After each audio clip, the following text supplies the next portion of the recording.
শেখ হাসিনা সহ ৩ জনের বিরুদ্ধে জুলাই হত্যাযজ্ঞের অভিযোগ আমলে নিলেন ট্রাইব্যুনাল। প্রথমবার বিচার কাজ সরাসরি সম্প্রচার, সর্বোচ্চ সাজা ও সম্পত্তি বাজেয়াপ্তের আবেদন। গণঅভ্যুত্থান পরবর্তী বাজেট ঘোষণা আজ। আকার ধরা হয়েছে প্রায় ৭,৯০,০০০ কোটি টাকা। বিকেলে ঘোষণা করবেন অর্থ উপদেষ্টা। ব্যয় কমানোর দাবি সাধারণ মানুষের।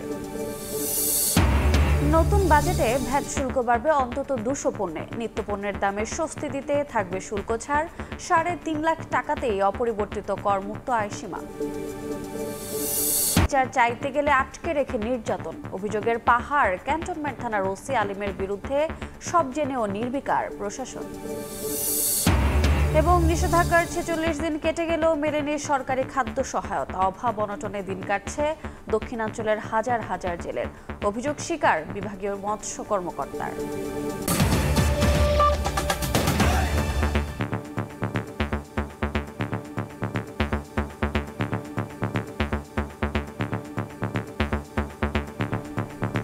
ভোরের সময়ের সঙ্গে আছি আমি রোজা চৌধুরী। হাইকোর্টের রায় বাতিলের মাধ্যমে নিবন্ধন ফিরে পাওয়ার পথ তৈরি হলো জামায়াতে ইসলামের। দলটির প্রতীকসহ অনিষ্পন্ন বিষয়ে সিদ্ধান্ত নেবে ইসি। আপিল বিভাগের রায়ে সন্তোষ প্রকাশ করে জামায়াতের আইনজীবী বলছেন, দাঁড়িপাল্লা প্রতীক ফিরে পেতেও আশাবাদী তারা। ইসির আইনজীবী বলছেন, রায় পর্যালোচনা করে পদক্ষেপ নেবে নির্বাচন কমিশন। আওয়ামী লীগের সময়ে দলের নিবন্ধন হারায় বাংলাদেশ জামায়াত ইসলামী। সে সময় নিবন্ধন ফিরে পেতে আইনি লড়াইয়ে তৎপর হতে পারেনি জামায়াত। ৫ আগস্ট রাজনৈতিক পট পরিবর্তনের পর নতুন করে নিবন্ধন ও প্রতীক ফিরে পেতে আইনি লড়াই শুরু করে দলটির আইনজীবীরা। ফেব্রুয়ারি থেকে মে ৪ মাসে কয়েক কার্যদিবস আইনি যুক্তিতর্ক উপস্থাপন করেন তারা। রোববার যার সিদ্ধান্ত জানান সর্বোচ্চ আদালত। আপিল বিভাগ তার রায়ে জামায়াতকে নিবন্ধন ফিরিয়ে দিতে নির্বাচন কমিশনকে নির্দেশ দেন। দাঁড়িপাল্লা প্রতীকসহ অন্যান্য বিষয় নিষ্পত্তির জন্য নির্বাচন কমিশনের উপর ছেড়ে দিয়েছেন সুপ্রিম কোর্ট। মাননীয় আপিল বিভাগ হাইকোর্টের যে রায় ছিলেন এই রায়কে বাতিল ঘোষণা করেছেন এবং ইলেকশন কমিশনকে নির্দেশনা দিয়েছেন বাংলাদেশ জামায়াতে ইসলামীর রেজিস্ট্রেশন এবং অন্য যে সকল ইস্যু ইলেকশন কমিশনের সামনে আছে বা আসবে সেগুলো যেন দ্রুতই নিষ্পত্তি করেন। এর এই মাধ্যমে আজকে বাংলাদেশ জামায়াতে ইসলামী তার নিবন্ধন ফিরে পেল এবং প্রতীকের ব্যাপারটিও ইলেকশন কমিশনের সামনে রেফার করা হলো আদার ইস্যু হিসেবে। এক যুগেরও বেশি সময় পর নিবন্ধন ফিরে পাওয়ায় সন্তোষ প্রকাশ করেন দলটির আইনজীবী ও নেতারা। দীর্ঘদিনের আবেগ জড়িয়ে থাকা প্রতীকও ইসি থেকে ফিরে পাওয়ার প্রত্যাশা তাদের। আমরা ইলেকশন কমিশনের কাছে অ্যাপ্রোচ করব, বাকিটা ইলেকশন কমিশন আইন অনুযায়ী অতি দ্রুত জামাতের নিবন্ধন এবং জামাতের প্রতীক বুঝিয়ে দিবেন, এটা আমরা প্রত্যাশা করি। নির্বাচন কমিশনের আইনজীবী বলছেন, রায় দেখে পদক্ষেপ নেবে ইসি। জামাত ইসলামের কনস্টিটিউশনের উপর ওনারা যেটা রিভিউ করছিলেন, ইনভেস্টিগেশন করছিলেন, ওই পর্যায় থেকে ওনারা আবার শুরু করবেন। প্রতীকের বিষয়টাই মামলার ইস্যু ছিল না। প্রতীকের বিষয়ে অনারেবল কোর্ট কোনো ডিরেকশন দেননি। ওইটা বলছেন আমাদেরকে অন্যভাবে সমাধান করতে হবে। ২০০৮ সালে নিবন্ধন পায় জামায়াত। তরিকত ফেডারেশন সহ কয়েকটি সংগঠনের রিটের প্রেক্ষিতে ২০১৩ সালের ১ আগস্ট জামায়াতের নিবন্ধন বাতিল ও অবৈধ ঘোষণা করে রায় দেয় হাইকোর্ট। এরপর ২০১৮ সালের ৭ ডিসেম্বর দলটির নিবন্ধন বাতিল করে প্রজ্ঞাপন জারি করে নির্বাচন কমিশন। আফজাল হোসেন, সময় সংবাদ, ঢাকা। জামায়াতের নিবন্ধন ও ইশরাক হোসেনের শপথ ইস্যুতে আদালতের রায় পর্যালোচনা করে পদক্ষেপ নেওয়া হবে বলে জানিয়েছেন ইসি সচিব। রোববার বিকেলে আগারগাঁওয়ে নির্বাচন ভবনে কথা বলেন সচিব। জামাতের নিবন্ধন এবং আপনার প্রতীকের ব্যাপারে মাননীয় আদালতের অবজারভেশন পাওয়ার পরে এ বিষয়ে আইনগতভাবে যেটা প্রযোজ্য সেই অনুযায়ী ব্যবস্থা নেওয়া হবে। দ্বিতীয়টা হচ্ছে যে আপনার জনাব ইশরাকের ব্যাপারেও অবজারভেশন এবং নির্দেশনা যেটা আসবে আমরা সেই অনুযায়ী আমাদের এখান থেকে ব্যবস্থা নেওয়া হবে। ইশরাক হোসেনকে মেয়রের শপথ পড়ানোর দাবিতে আজও বিক্ষোভ হয়েছে দক্ষিণ সিটির নগর ভবনের সামনে। দাবি আদায় না হলে বৃহত্তর কর্মসূচিরও হুঁশিয়ারি দেন আন্দোলনকারীরা। আইনজীবী বলেন, ভিন্ন উদ্দেশ্য বাস্তবায়নের জন্য আদালতের রায় অমান্য করে মেয়রের আসনে বসতে দেওয়া হচ্ছে না ইশরাককে। মেয়র হিসেবে শপথের দাবিতে টানা ১৯তম দিনের মতো অবস্থান কর্মসূচি পালন করেন ইশরাক হোসেনের সমর্থকরা। রোববার সকাল থেকে ঢাকা দক্ষিণ সিটি কর্পোরেশনের নগর ভবনের সামনে বিক্ষোভ করেন তারা। ইশরাককে দ্রুততম সময়ের মধ্যে শপথ আয়োজনের দাবি জানিয়ে আন্দোলনকারীরা সামনে আরও কঠোর কর্মসূচি দেওয়ার হুঁশিয়ারি দেন। স্থানীয় সরকার উপদেষ্টার পদত্যাগ দাবি করেন ইশরাক সমর্থকরা।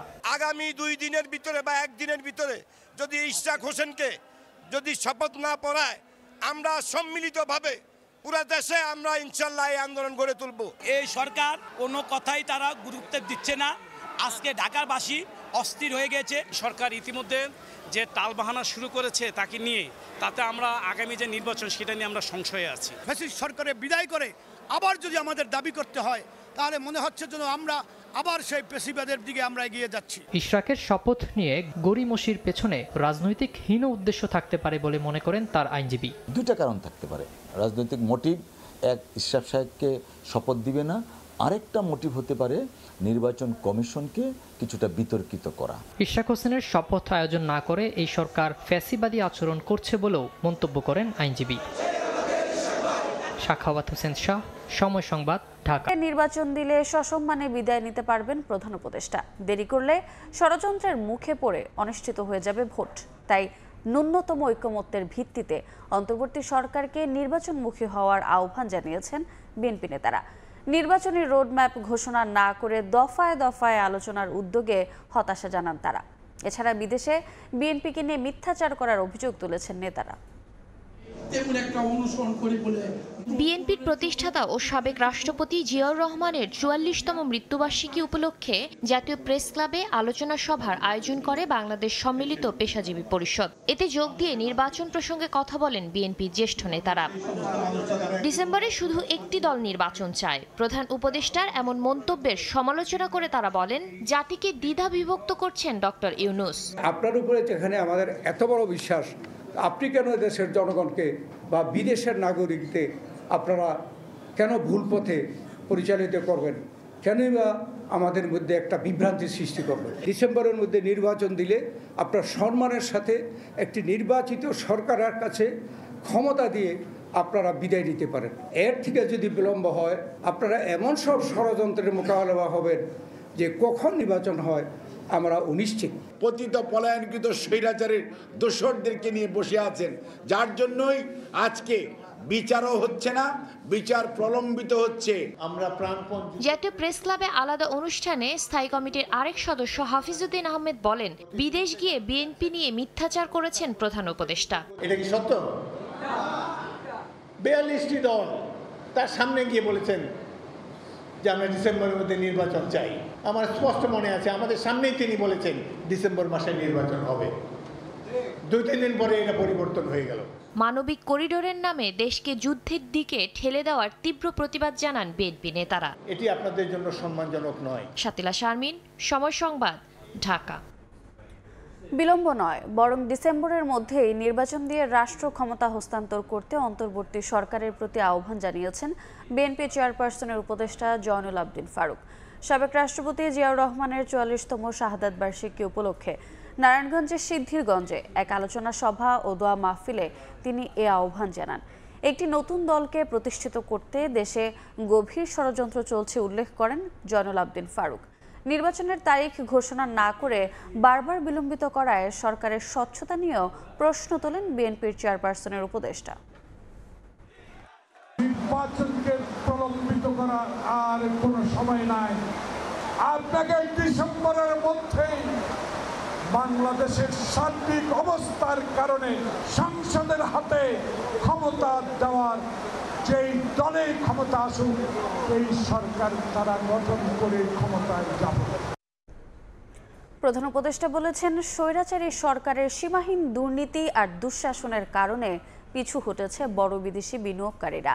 রোববার রাজধানীর আগারগাঁওয়ে China Bangladesh investment and trade কনফারেন্সে তিনি বলেন, ভৌগোলিকভাবে সক্ষমতা থাকলেও বিভিন্ন প্রতিবন্ধকতায় থমকে আছে বিদেশি বিনিয়োগ।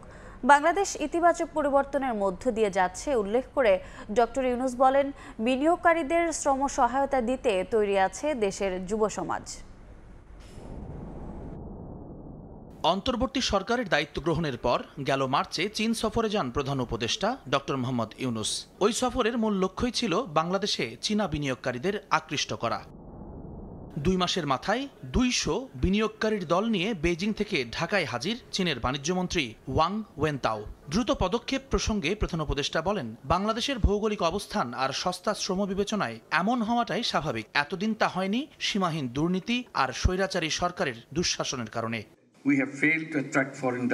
ভৌগোলিক অবস্থান কিংবা সহজলভ্য শ্রমবাজার সব মিলিয়ে বিনিয়োগের আদর্শ ক্ষেত্র বাংলাদেশ। তারপরও আমরা বিনিয়োগকারীদের আকৃষ্ট করতে ব্যর্থ হয়েছি।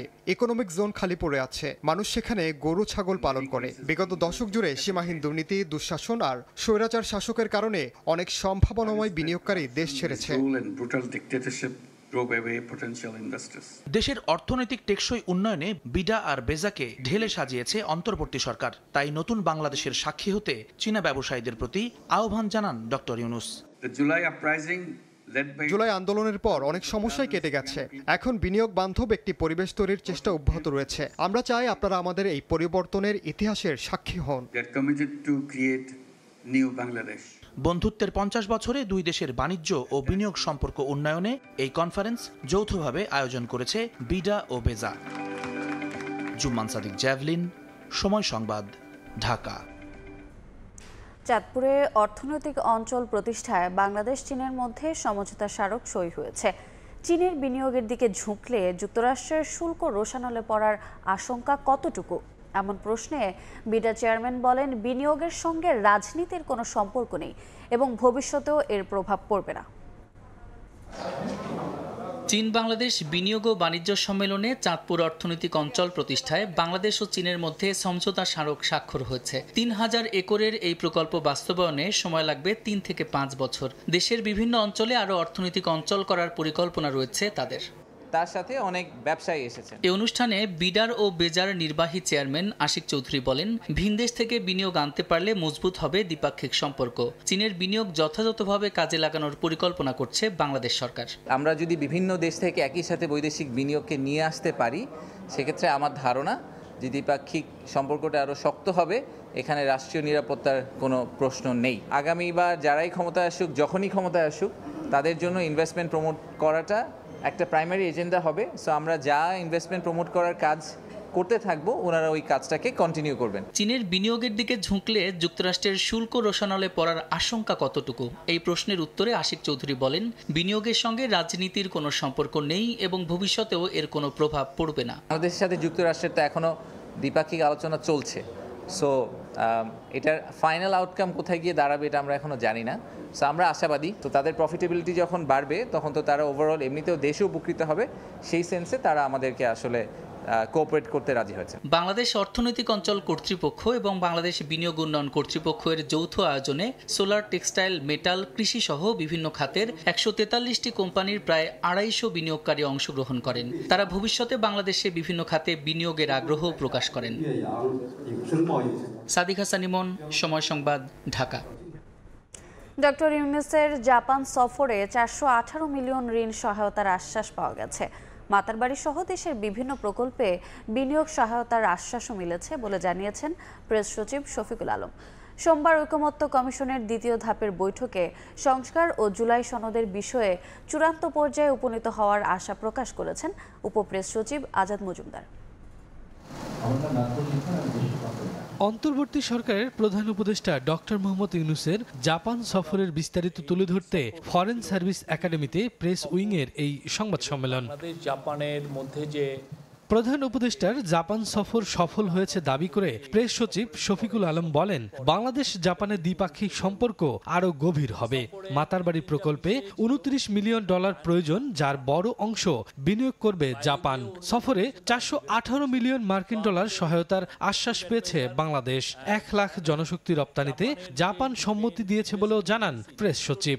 ইন্টারিম গভর্নমেন্ট যে এই মিডি নিয়ে মানে Maheshkhali Matarbari integrated development initiative, এটা নিয়ে যে একটা মাস্টার প্ল্যান করতে যাচ্ছেন, সেখানে তারা সর্বাত্মক সহযোগিতার আশ্বাস দিয়েছেন।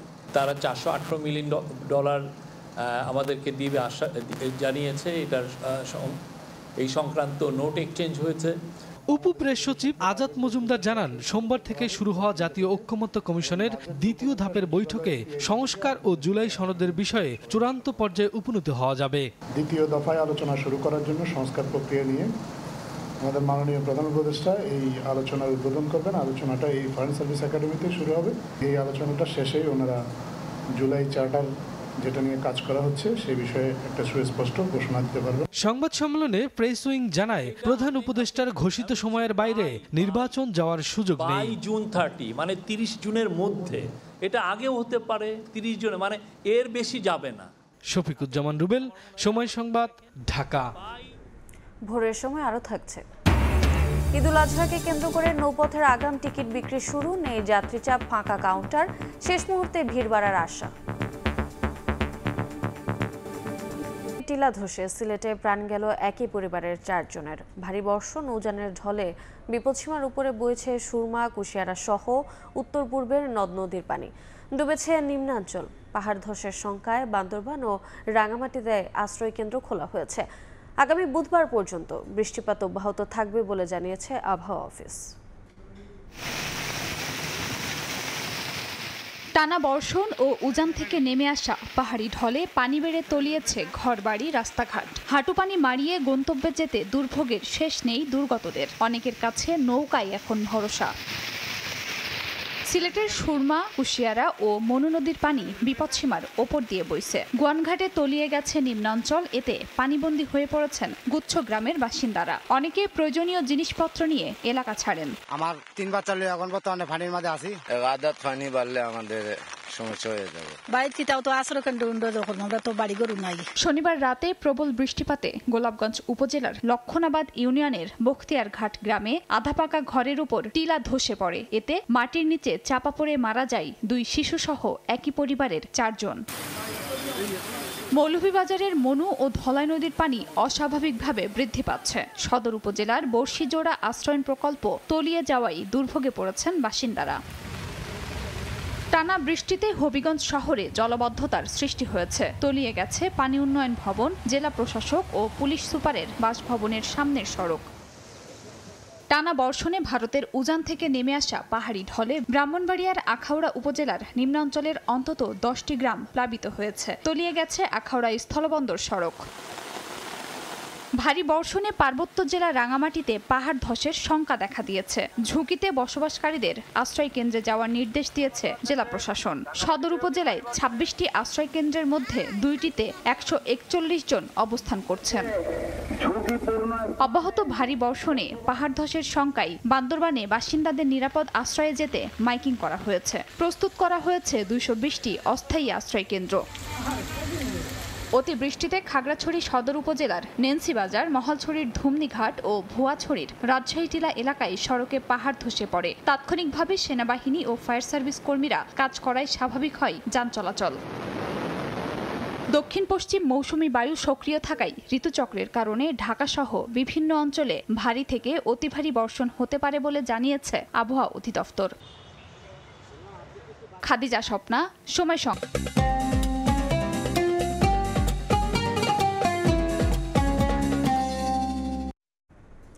দ্বীপ জেলা ভোলায় জমে উঠেছে কোরবানির পশুর বেচাকেনা। হাটে ছোট ও মাঝারি আকারের গরুর চাহিদা বেশি। এদিকে পশুর স্বাস্থ্য সুরক্ষায় কাজ করছে প্রাণী সম্পদ বিভাগের একাধিক মেডিকেল টিম। নাসিরউদ্দিন লিটনের রিপোর্ট, ছবি তুলেছেন উৎপল দেবনাথ। বছর জুড়ে লালন পালন করা পশু নিয়ে হাটে ছুটছেন খামারি ও কৃষকরা।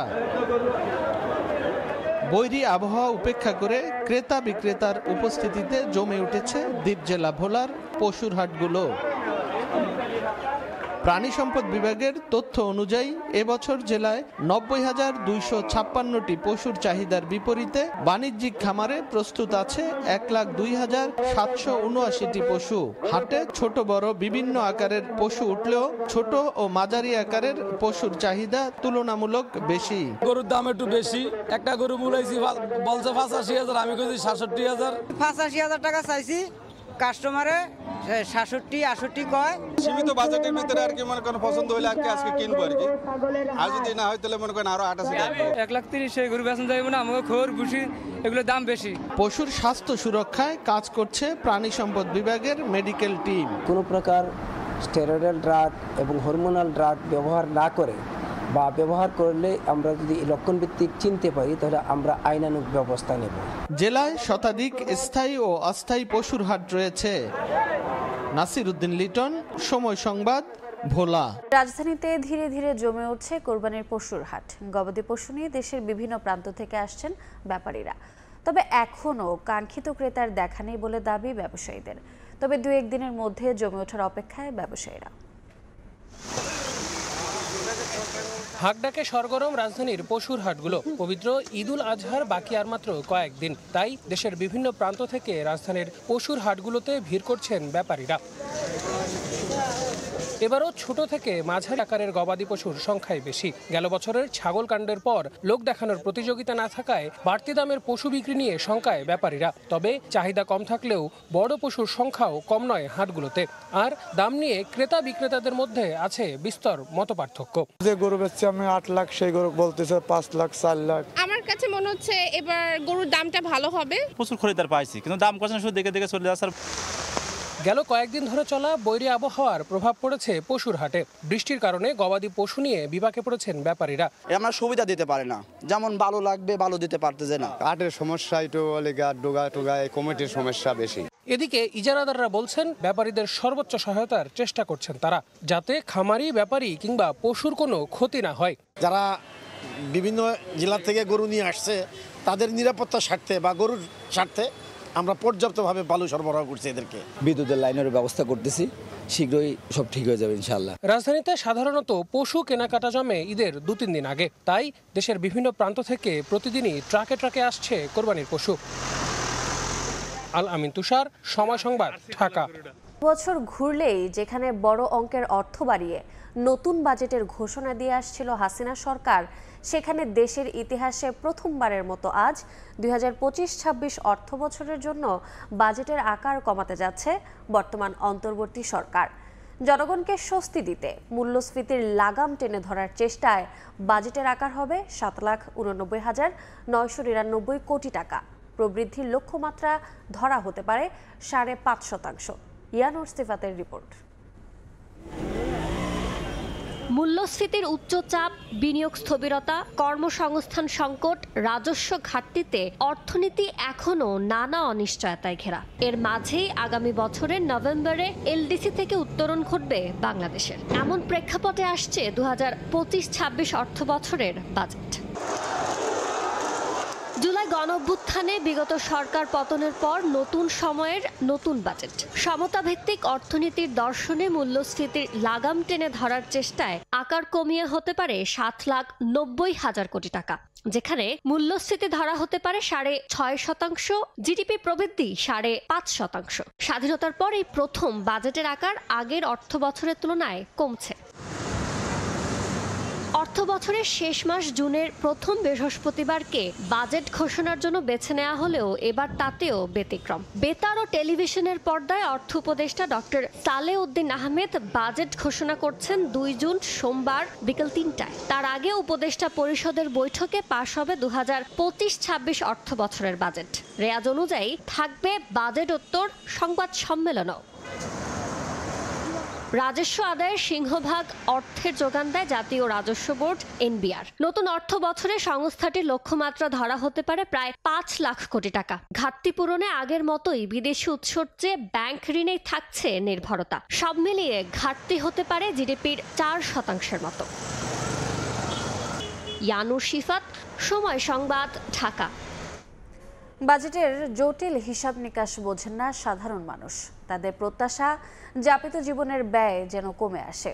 এ লক্ষ্যে সরকারকে বাজেট সাজানোর পরামর্শ, এছাড়া শিক্ষা ও স্বাস্থ্য খাতের মান বাড়াতে সরকারি খরচ বাড়ানোর দাবি জানিয়েছেন তারা। সাইফুল ইসলামের রিপোর্ট।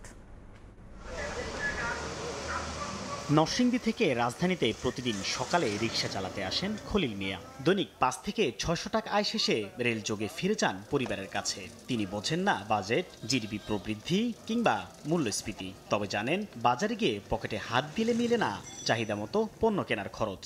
আগে 200-300 টাকা লিয়ে দিলে বাজার করে খাইতারছি, অনেক 1000 টাকা 500 টাকা লিয়ে দিলে বাজার হয় না। চাকরিজীবীরাও আয়ের সঙ্গে পাল্লা দিয়ে সামাল দিতে পারছেন না পরিবারের খরচ। তাদের আছে আবার ব্যক্তি আয়করের মতো প্রত্যক্ষ করের চাপও। অথচ নতুন বাজেটে বাড়ছে না করমুক্ত আয়সীমা। করমুক্ত আয়সীমাটা যদি বৃদ্ধি করা হয় সেক্ষেত্রে আমরা ভালো থাকবো আর কি। এই পরিস্থিতিতে বাজারে গিয়ে চাপে পড়ছেন নির্দিষ্ট আয়ের মানুষ। 9% উপর মূল্যস্ফীতি তথা পণ্যের দাম কমিয়ে আনাই বাজেটকে সামনে রেখে তাদের প্রধান দাবি। দ্রব্যমূল্যের দামটা যদি আরেকটু নিয়ন্ত্রণে আসে তাহলে হয়তো আমরা ভালো করে চলতে পারবো। এর বাইরে সন্তানেরা চাইছে পরিবারের খরচের বোঝা কমাতে যেন বাজেটে সরকার শিক্ষা খাতে খরচ বাড়ায়। আমার ক্যাম্পাসের খরচ, এই বিষয়গুলো যে আমার দৈনন্দিন যে চাহিদাটা আছে বা আমার দৈনন্দিন যে হাত খরচটা আছে, হাত খরচটা অনেকটা থেকে আমার ফ্যামিলি থেকে আমি অ্যাভয়েড করতে পারবো। সেই স্বাবলম্বী নয়, কিন্তু স্টুডেন্ট হচ্ছে মেধাবী, তারাও প্রাইভেটে এসে পড়তে পারবে। জনগণকে যথাযথ স্বাস্থ্যসেবা নিশ্চিত করতে সরকারি হাসপাতালগুলোর ব্যবস্থাপনা উন্নত করার দাবি অনেকের। গরিবে তো পয়রা থাকলো, সার তো কে নেই, তার আল্লাহ ছাড়াই। যাপিত জীবনে দিন শেষে স্বস্তিতে ঘরে ফেরার নিরাপত্তা নিশ্চিত করতে বাজেটে যথাযথ প্রতিফলন চান সাধারণ মানুষ। সরকার আসলে জনগণ আইন বলতে ওটা মেনে চলবে, এখন কিছুই মানতেছে না। গণ অভ্যুত্থান পরবর্তী অন্তর্বর্তী সরকারের বাজেটে বৈষম্য বিলোপ হবে বলে প্রত্যাশা সকলের। রিক্সা চালক থেকে চাকরিজীবী, ব্যবসায়ী বা উদ্যোক্তা সকলেরই চাওয়া আসছে 2025-26 অর্থবছরের বাজেট হবে বাস্তবমুখী। মূল্যস্ফীতি নিয়ন্ত্রণের পাশাপাশি থাকবে সাধারণ মানুষের জীবনমান উন্নয়নের রোডম্যাপ। সাইফুল ইসলাম, সময় সংবাদ, ঢাকা। স্বল্পোন্নত দেশের তালিকা থেকে বের হওয়ার প্রস্তুতি হিসেবে নতুন বাজেটে শুল্ক যৌক্তিকীকরণের প্রস্তাব করতে পারেন অর্থ উপদেষ্টা। এছাড়া সক্ষমতা বাড়াতে বিভিন্ন খাতে কর অব্যাহতির মেয়াদ না বাড়ানো ও কর ছাড় সুবিধা ধীরে ধীরে কমিয়ে আনার কথাও বলতে পারেন তিনি। কাস্টমস ব্যবস্থাপনাকে পূর্ণাঙ্গ ডিজিটাইজেশন ও যুক্তরাষ্ট্র থেকে আমদানি বাড়াতে শুল্ক কমানোর নির্দেশনাও থাকতে পারে। ফরহাদুর রহমানের রিপোর্ট। আগের সরকারের ধারাবাহিকতায় অন্তর্বর্তী সরকারও এলডিসি উত্তরণ যাত্রা অব্যাহত রাখার সিদ্ধান্ত নিয়েছে। আগামী বছরের নভেম্বরে হবে চূড়ান্ত উত্তরণ। এর ফলে বাণিজ্য সুবিধা কমে আসার পাশাপাশি বিদেশি পণ্য দেশে প্রবেশের সুযোগ দিতে হবে। বিশ্ব বাণিজ্য সংস্থার নিয়ম অনুযায়ী আমদানি শুল্ক বাড়িয়ে সুরক্ষা দেওয়া যাবে না স্থানীয় শিল্পকে। অর্থ মন্ত্রণালয় সূত্র বলছে, আগামী অর্থবছরে বিদ্যমান 6 স্তর বিশিষ্ট শুল্ক কাঠামো পুনর্বিন্যাস করে একটি নতুন স্তর যুক্ত করার প্রস্তাব করতে পারেন অর্থ উপদেষ্টা। একই সাথে আমদানি পর্যায়ে 12 স্তর বিশিষ্ট সম্পূরক শুল্ক হারের পাশাপাশি নতুন একটি সম্পূরক শুল্ক হার নির্ধারণের প্রস্তাব থাকতে পারে। তবে অপরিবর্তিত থাকতে পারে নিত্যপণ্যের শূন্য শুল্ক। আমদানি পণ্যের শুল্ক কর পর্যায়ক্রমে কমানো এবং মার্কিন যুক্তরাষ্ট্রের বাণিজ্য সংলাপের প্রস্তুতির অংশ হিসেবে 110টি পণ্যের আমদানি শুল্ক সম্পূর্ণ প্রত্যাহার, 65টি পণ্যের আমদানি শুল্ক হ্রাস, 9টি পণ্যের সম্পূরক শুল্ক সম্পূর্ণরূপে প্রত্যাহার এবং 442টি পণ্যের সম্পূরক শুল্ক হ্রাস করার প্রস্তাব করতে পারেন অর্থ উপদেষ্টা। ট্যারিফ যৌক্তিকীকরণের অংশ হিসেবে 84টি পণ্যের ন্যূনতম মূল্য প্রত্যাহার, 23টি পণ্যের ন্যূনতম মূল্য বৃদ্ধির প্রস্তাব থাকতে পারে আগামী বাজেটে। এতে এলডিসি গ্র্যাজুয়েশন পরবর্তী বিদ্যমান ন্যূনতম মূল্য নির্ধারণ পদ্ধতি সম্পূর্ণরূপে বাতিলের ক্ষেত্রে উল্লেখযোগ্য অগ্রগতি সাধিত হবে। বিভিন্ন খাতে কর অব্যাহতির সুবিধার মেয়াদ চলতি বছরের 30 জুন তারিখের পর আর না বাড়ানোর সিদ্ধান্ত আসতে পারে। এছাড়া দীর্ঘ সময় ধরে কর অব্যাহতি এবং হ্রাসকৃত হারে কর প্রদানের সুবিধাও বাতিল করার প্রস্তাব করতে পারেন অর্থ উপদেষ্টা। ফরহাদুর রহমান, সময় সংবাদ, ঢাকা। অন্যতম বাজেট ঘোষণা হবে আজ। দেশের ইতিহাসে এটি প্রথম হতে যাচ্ছে অন্তর্বর্তী সরকারের অধীনে প্রথম জাতীয় বাজেট। স্বাধীনতার পর থেকে বাংলাদেশের বাজেটের পরিক্রমা এক নজরে দেখে নেব ইয়ানুর সিফাতের রিপোর্টে। 1972 সালের 30 জুন স্বাধীন বাংলাদেশের প্রথম বাজেট উত্থাপন করেন অর্থমন্ত্রী তাজউদ্দিন আহমেদ। 786 কোটি টাকার এই বাজেটে ভর করেই উন্নয়নের পথে যাত্রা শুরু হয় যুদ্ধ বিধ্বস্ত সোনার বাংলার।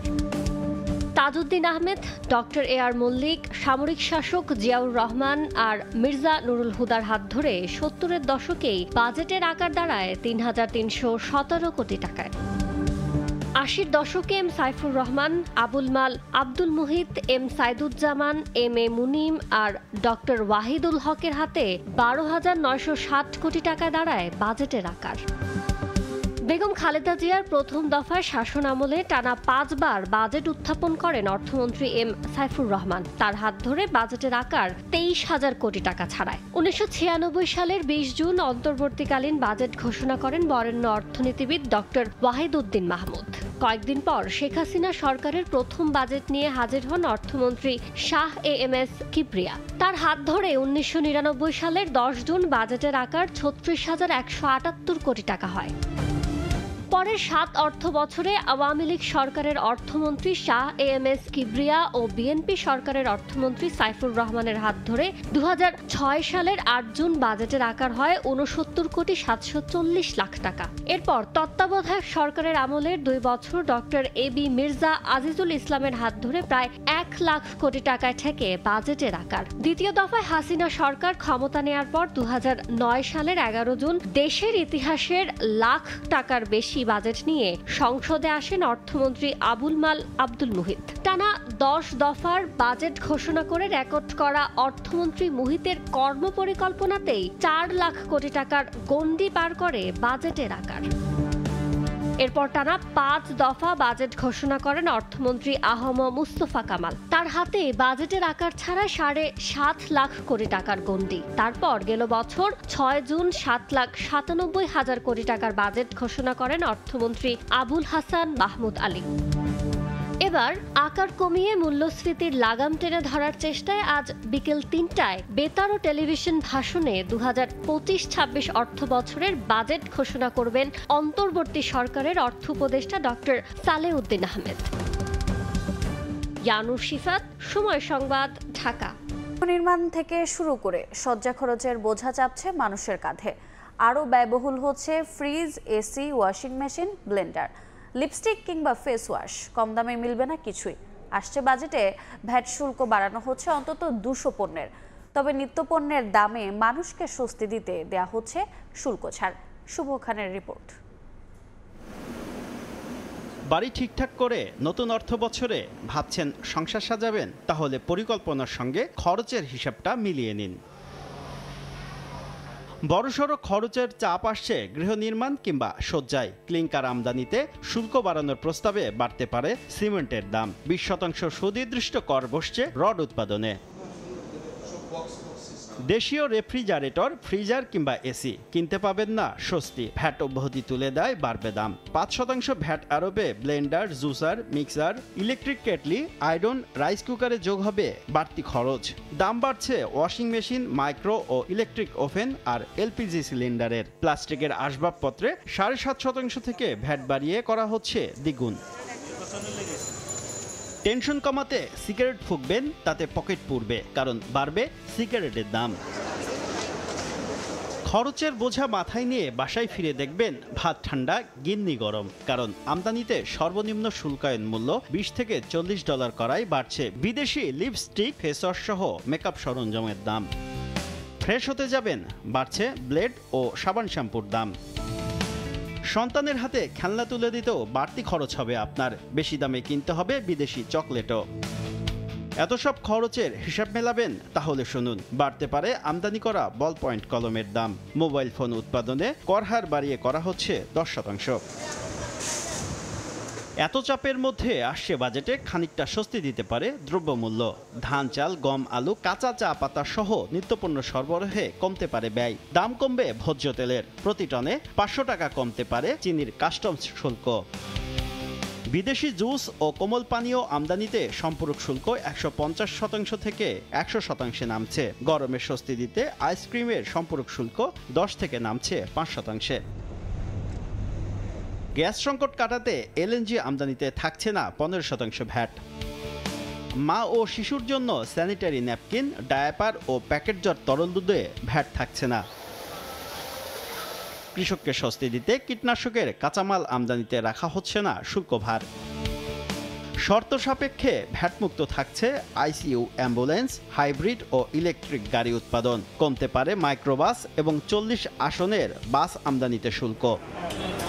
দাম কমছে কম্পিউটার মনিটরের। সফটওয়্যার আমদানিতে কমানো হচ্ছে কাস্টমস শুল্ক।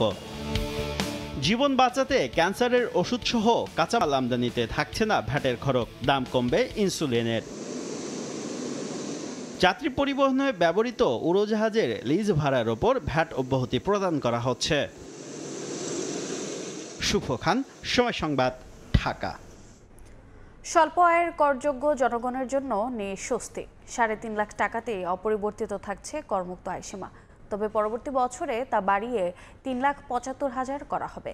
এবারই প্রথম ৩ বছরের করনীতি ঘোষণা করছেন অর্থ উপদেষ্টা, যেখানে ২০২৬-২৭ করবর্ষে গ্যাজেটভুক্ত জুলাই যোদ্ধারা পাবেন ৫,২৫,০০০ টাকা পর্যন্ত করমুক্ত সুবিধা। ব্যক্তি খাতে করমুক্ত আয়সীমা ৩.৫ লাখ টাকা, অর্থাৎ বছরে এই পর্যন্ত আয় হলে কোনো কর দিতে হবে না। এর বেশি হলে নির্ধারিত হারে দিতে হবে কর। সাধারণ মানুষকে স্বস্তি দিতেই করমুক্ত আয়সীমা ঘোষণা করে সরকার।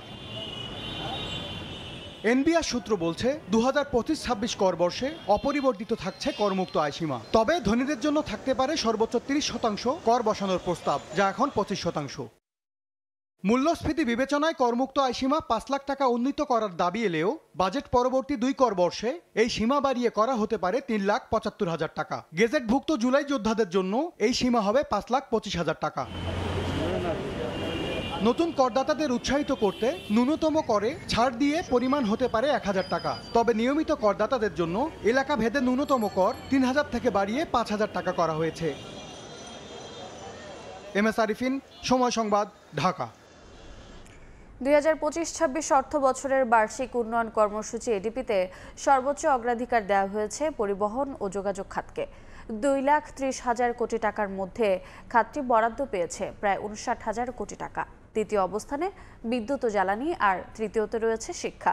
হিসাব বলছে সর্বশেষ ৩-৪ অর্থ বছরের তুলনায় এবারের সবচেয়ে কম টাকায় এডিপি সাজিয়েছে সরকার। বিস্তারিত ফরহাদুর রহমানের রিপোর্টে। আগামী অর্থ বছরের জন্য বার্ষিক উন্নয়ন কর্মসূচি এডিবিতে বরাদ্দ দেওয়া হয়েছে ২,৩০,০০০ কোটি টাকা, যা চলতি অর্থ বছরের মূল এডিবি থেকে প্রায় ৩৫,০০০ কোটি টাকা কম। গেল ১৮ মে প্রধান উপদেষ্টা ডক্টর মোহাম্মদ ইউনূসের সভাপতিত্বে জাতীয় অর্থনৈতিক পরিষদের সভায় যা পাশ হয়। এডিবিতে সর্বোচ্চ বরাদ্দ পেয়েছে পরিবহন ও যোগাযোগ খাত। যদিও চলতি অর্থ বছরের তুলনায় ১৬% কমিয়ে এ খাতে বরাদ্দ দেওয়া হয়েছে ৫৮,৯৭৩ কোটি টাকা। দ্বিতীয় অবস্থানে থাকা বিদ্যুৎ ও জ্বালানি খাতে বরাদ্দ রাখা হয়েছে ৩২,৩৯২ কোটি টাকা। বছর ব্যবধানে এ খাতের বরাদ্দ কমেছে ২০% বেশি। ২৮,৫৫৭ কোটি টাকা বরাদ্দ নিয়ে তৃতীয় স্থানে রয়েছে শিক্ষা খাত। চলতি অর্থ বছরের তুলনায় এ খাতে বরাদ্দ কমেছে ৯.৪২%। অন্য খাতগুলোর মধ্যে গৃহায়ণ খাতে ২২,৭৭৬ কোটি টাকা, স্বাস্থ্যে ১৮,১৪৮ কোটি টাকা, স্থানীয় সরকার ও পল্লী উন্নয়নে ১৬,৪৭২, কৃষিতে ১০,৭৯৫ কোটি টাকা বরাদ্দ দেওয়া হয়েছে। এছাড়া পরিবেশ, জলবায়ু পরিবর্তন ও পানি সম্পদ খাতে ১০,৬৪১ কোটি, শিল্প ও অর্থনৈতিক সেবায় ৫,০৩৮ কোটি ও বিজ্ঞান ও প্রযুক্তি খাতে বরাদ্দ দেওয়া হয়েছে ৩,৮৯৪ কোটি টাকা। হিসাব বলছে শীর্ষ ৫ খাতই বরাদ্দ পেয়েছে এডিবির ৭০%। আগামী ২০২৫-২৬ অর্থ বছরে এডিবিতে মোট প্রকল্প রয়েছে ১,১৪৩টি, যা বাস্তবায়নে স্থানীয় উৎস থেকে ১,৪৪,০০০ কোটি টাকা নেওয়া হবে। এছাড়া ৮৬,০০০ কোটি টাকা ধরা হয়েছে প্রকল্প সহায়তা।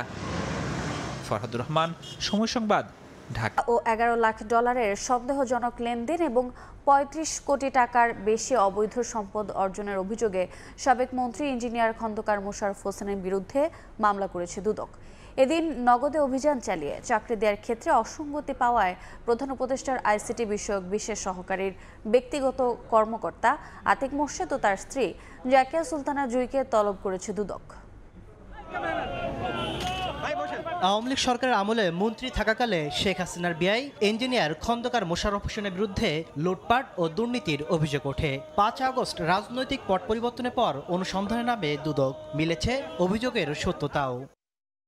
৩৫ কোটি টাকার অবৈধ সম্পদ অর্জন এবং ১০০ কোটি টাকা ও $11 লাখ সন্দেহজনক লেনদেনের অভিযোগে মামলা করেছে দুদক। ১৫টি ব্যাংক হিসাবে ডিসেম্বর ২০২৪ পর্যন্ত ৯৯ কোটি ২১ লক্ষ টাকারও বেশি অস্বাভাবিক লেনদেন এবং $11,33,৮১৬ অস্বাভাবিক লেনদেনের তথ্য অনুসন্ধানকালে প্রমাণিত হয়েছে।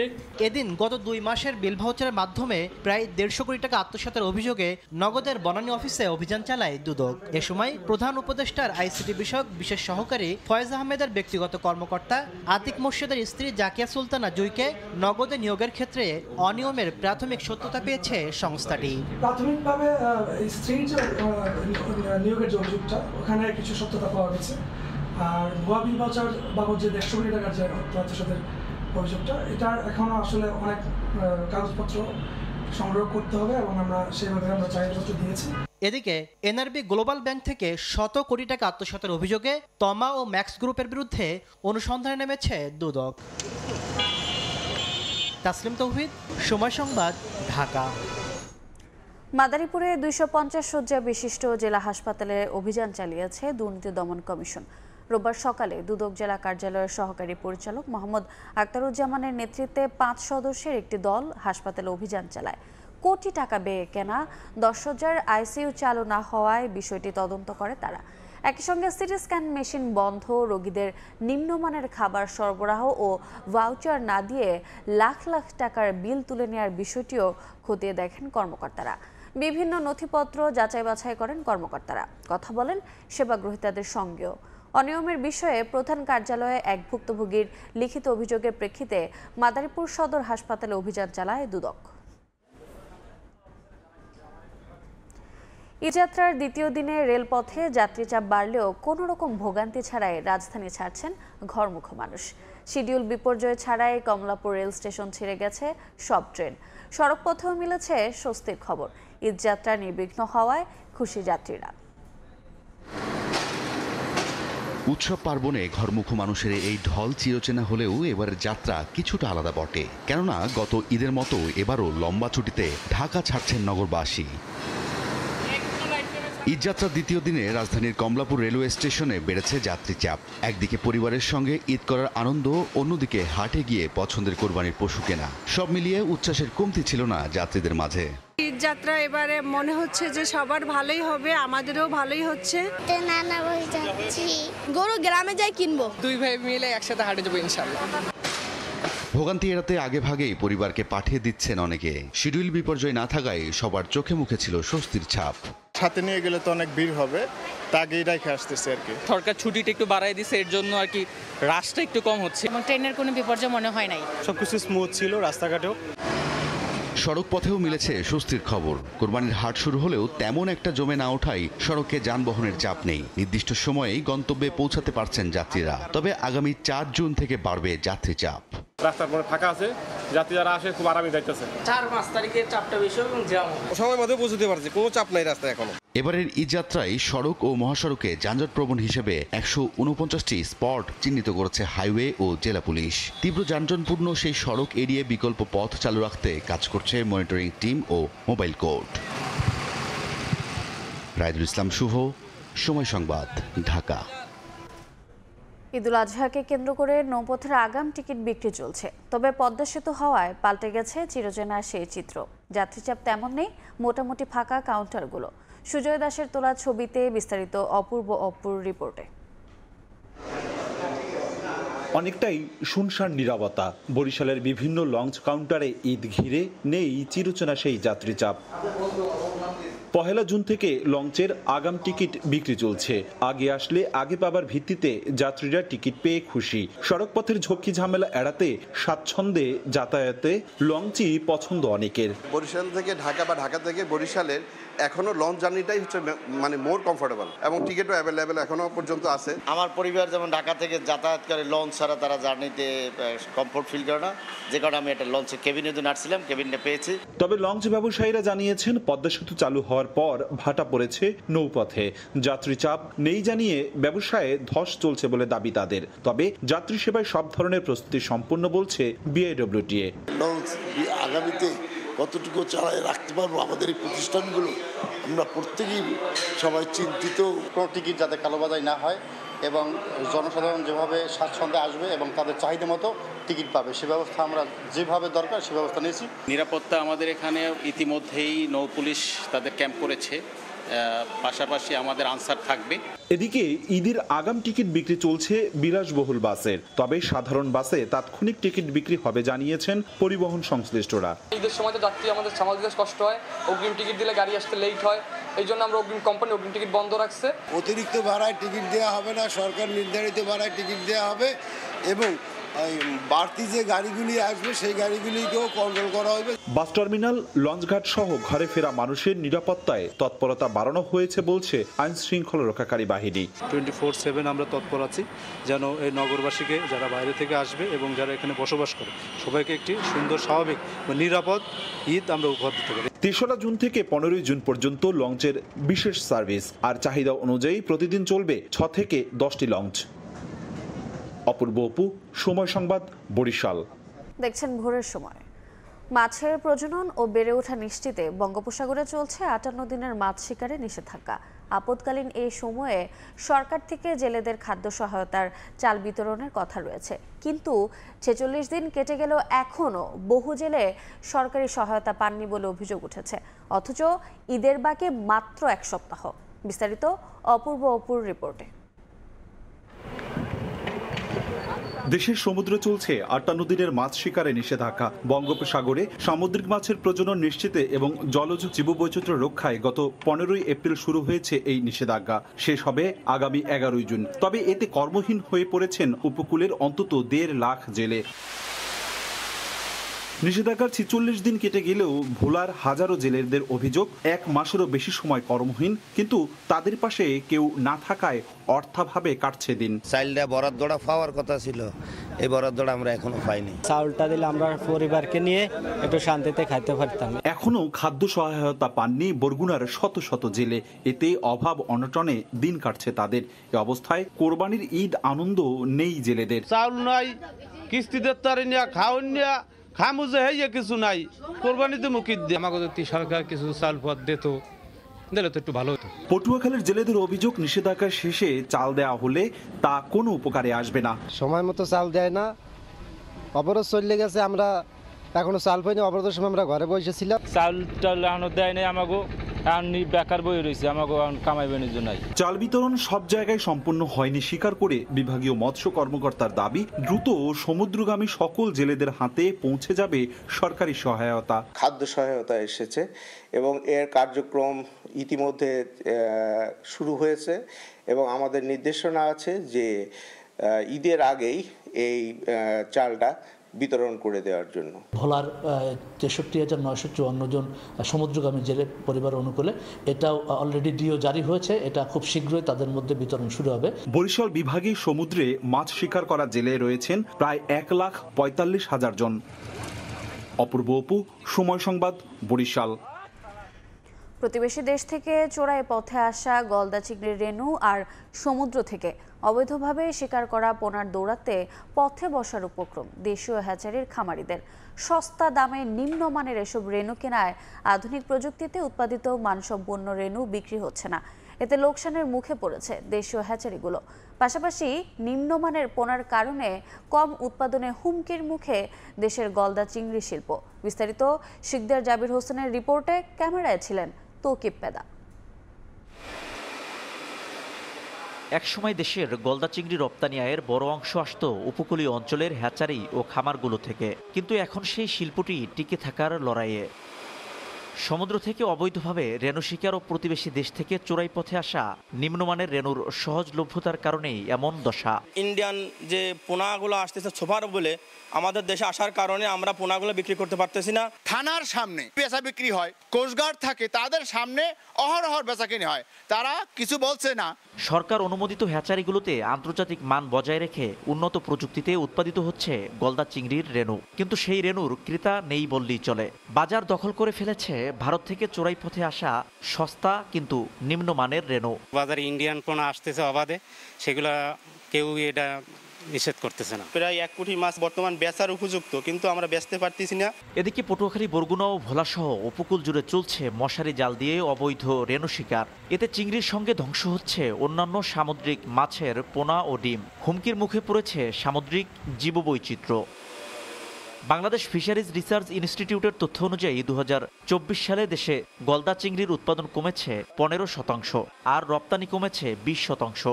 অথচ চাহিদা রয়েছে ইউরোপ সহ আন্তর্জাতিক বাজারে। গবেষকরা বলছেন, মানসম্মত রেণু সংগ্রহ না করা এবং প্রাকৃতিক দুর্যোগ সহ বিভিন্ন কারণে চিংড়ি শিল্প বাধাগ্রস্ত হচ্ছে। ভারত থেকেও কিছু পোনা আসছে যেটাও ওই মানের না, যার ফলে কিন্তু উৎপাদন ক্ষমতা যেভাবে কমে যাচ্ছে, তার পাশাপাশি কিন্তু আবার রোগেও আক্রান্ত হচ্ছে। এতে করে কিন্তু আমার যে চিংড়ি যে শিল্পটা, এই শিল্পটা কিন্তু ধ্বংস হয়ে যাচ্ছে। জেলা মৎস্য বিভাগের দাবি, রেণু পাচার ও অবৈধ শিকার রোধে নিয়মিত অভিযান অব্যাহত রয়েছে। গলদা চিংড়ির পোনা যেন প্রাকৃতিক উৎস থেকে না ধরা হয়, মৎস্য অধিদপ্তর সেজন্য সজাগ রয়েছে। পটুয়াখালীর কয়েকটি হ্যাচারিতে এখনও আন্তর্জাতিক মান বজায় রেখে উৎপাদিত হচ্ছে টেকসই গলদা চিংড়ির রেণু। শিকদার জাবির হোসেন, সময় সংবাদ, পটুয়াখালী। কিশোরগঞ্জে আইএফআইসি ব্যাংকের ম্যানেজার সহ 6 জনকে অচেতন অবস্থায় উদ্ধার করেছে পুলিশ। তবে অক্ষত রয়েছে ব্যাংকের লকার ও অন্যান্য মালামাল। ভেতরে গ্যাসের গন্ধ পাওয়া গেছে বলে জানিয়েছে পুলিশ। তবে প্রকৃত কারণ জানতে খতিয়ে দেখা হচ্ছে সিসিটিভি ফুটেজ। প্রতিদিনের মতোই স্বাভাবিক নিয়মে চলছিল কিশোরগঞ্জের কুলিয়ারচরের আইএফআইসি ব্যাংকের উপশাখার কার্যক্রম। দুপুরে গ্যাস ছেয়ে যায় পুরো অফিস কক্ষে। অসুস্থ বোধ করতে থাকেন ব্যাংকের গ্রাহক, কর্মকর্তা ও কর্মচারীরা। এরপরই অচেতন হয়ে পড়েন ব্যাংক ম্যানেজার, সিকিউরিটি গার্ড সহ 6 জন। খবর পেয়ে ঘটনাস্থলে এসে তাদের হাসপাতালে পাঠায় পুলিশ। কি এমন যেন একটা গন্ধ, মানে গরম গরম লাগতেছে, সবাই অসুস্থ হয়েছে, মানে ম্যানেজার অনেকক্ষণ পরে হয়েছে। আমরা চাই দ্রুত এই ঘটনার তদন্ত হোক। তবে অক্ষত রয়েছে ব্যাংকের লকার। কিভাবে এই ঘটনা ঘটেছে সিসিটিভি ফুটেজ খতিয়ে দেখছে পুলিশ।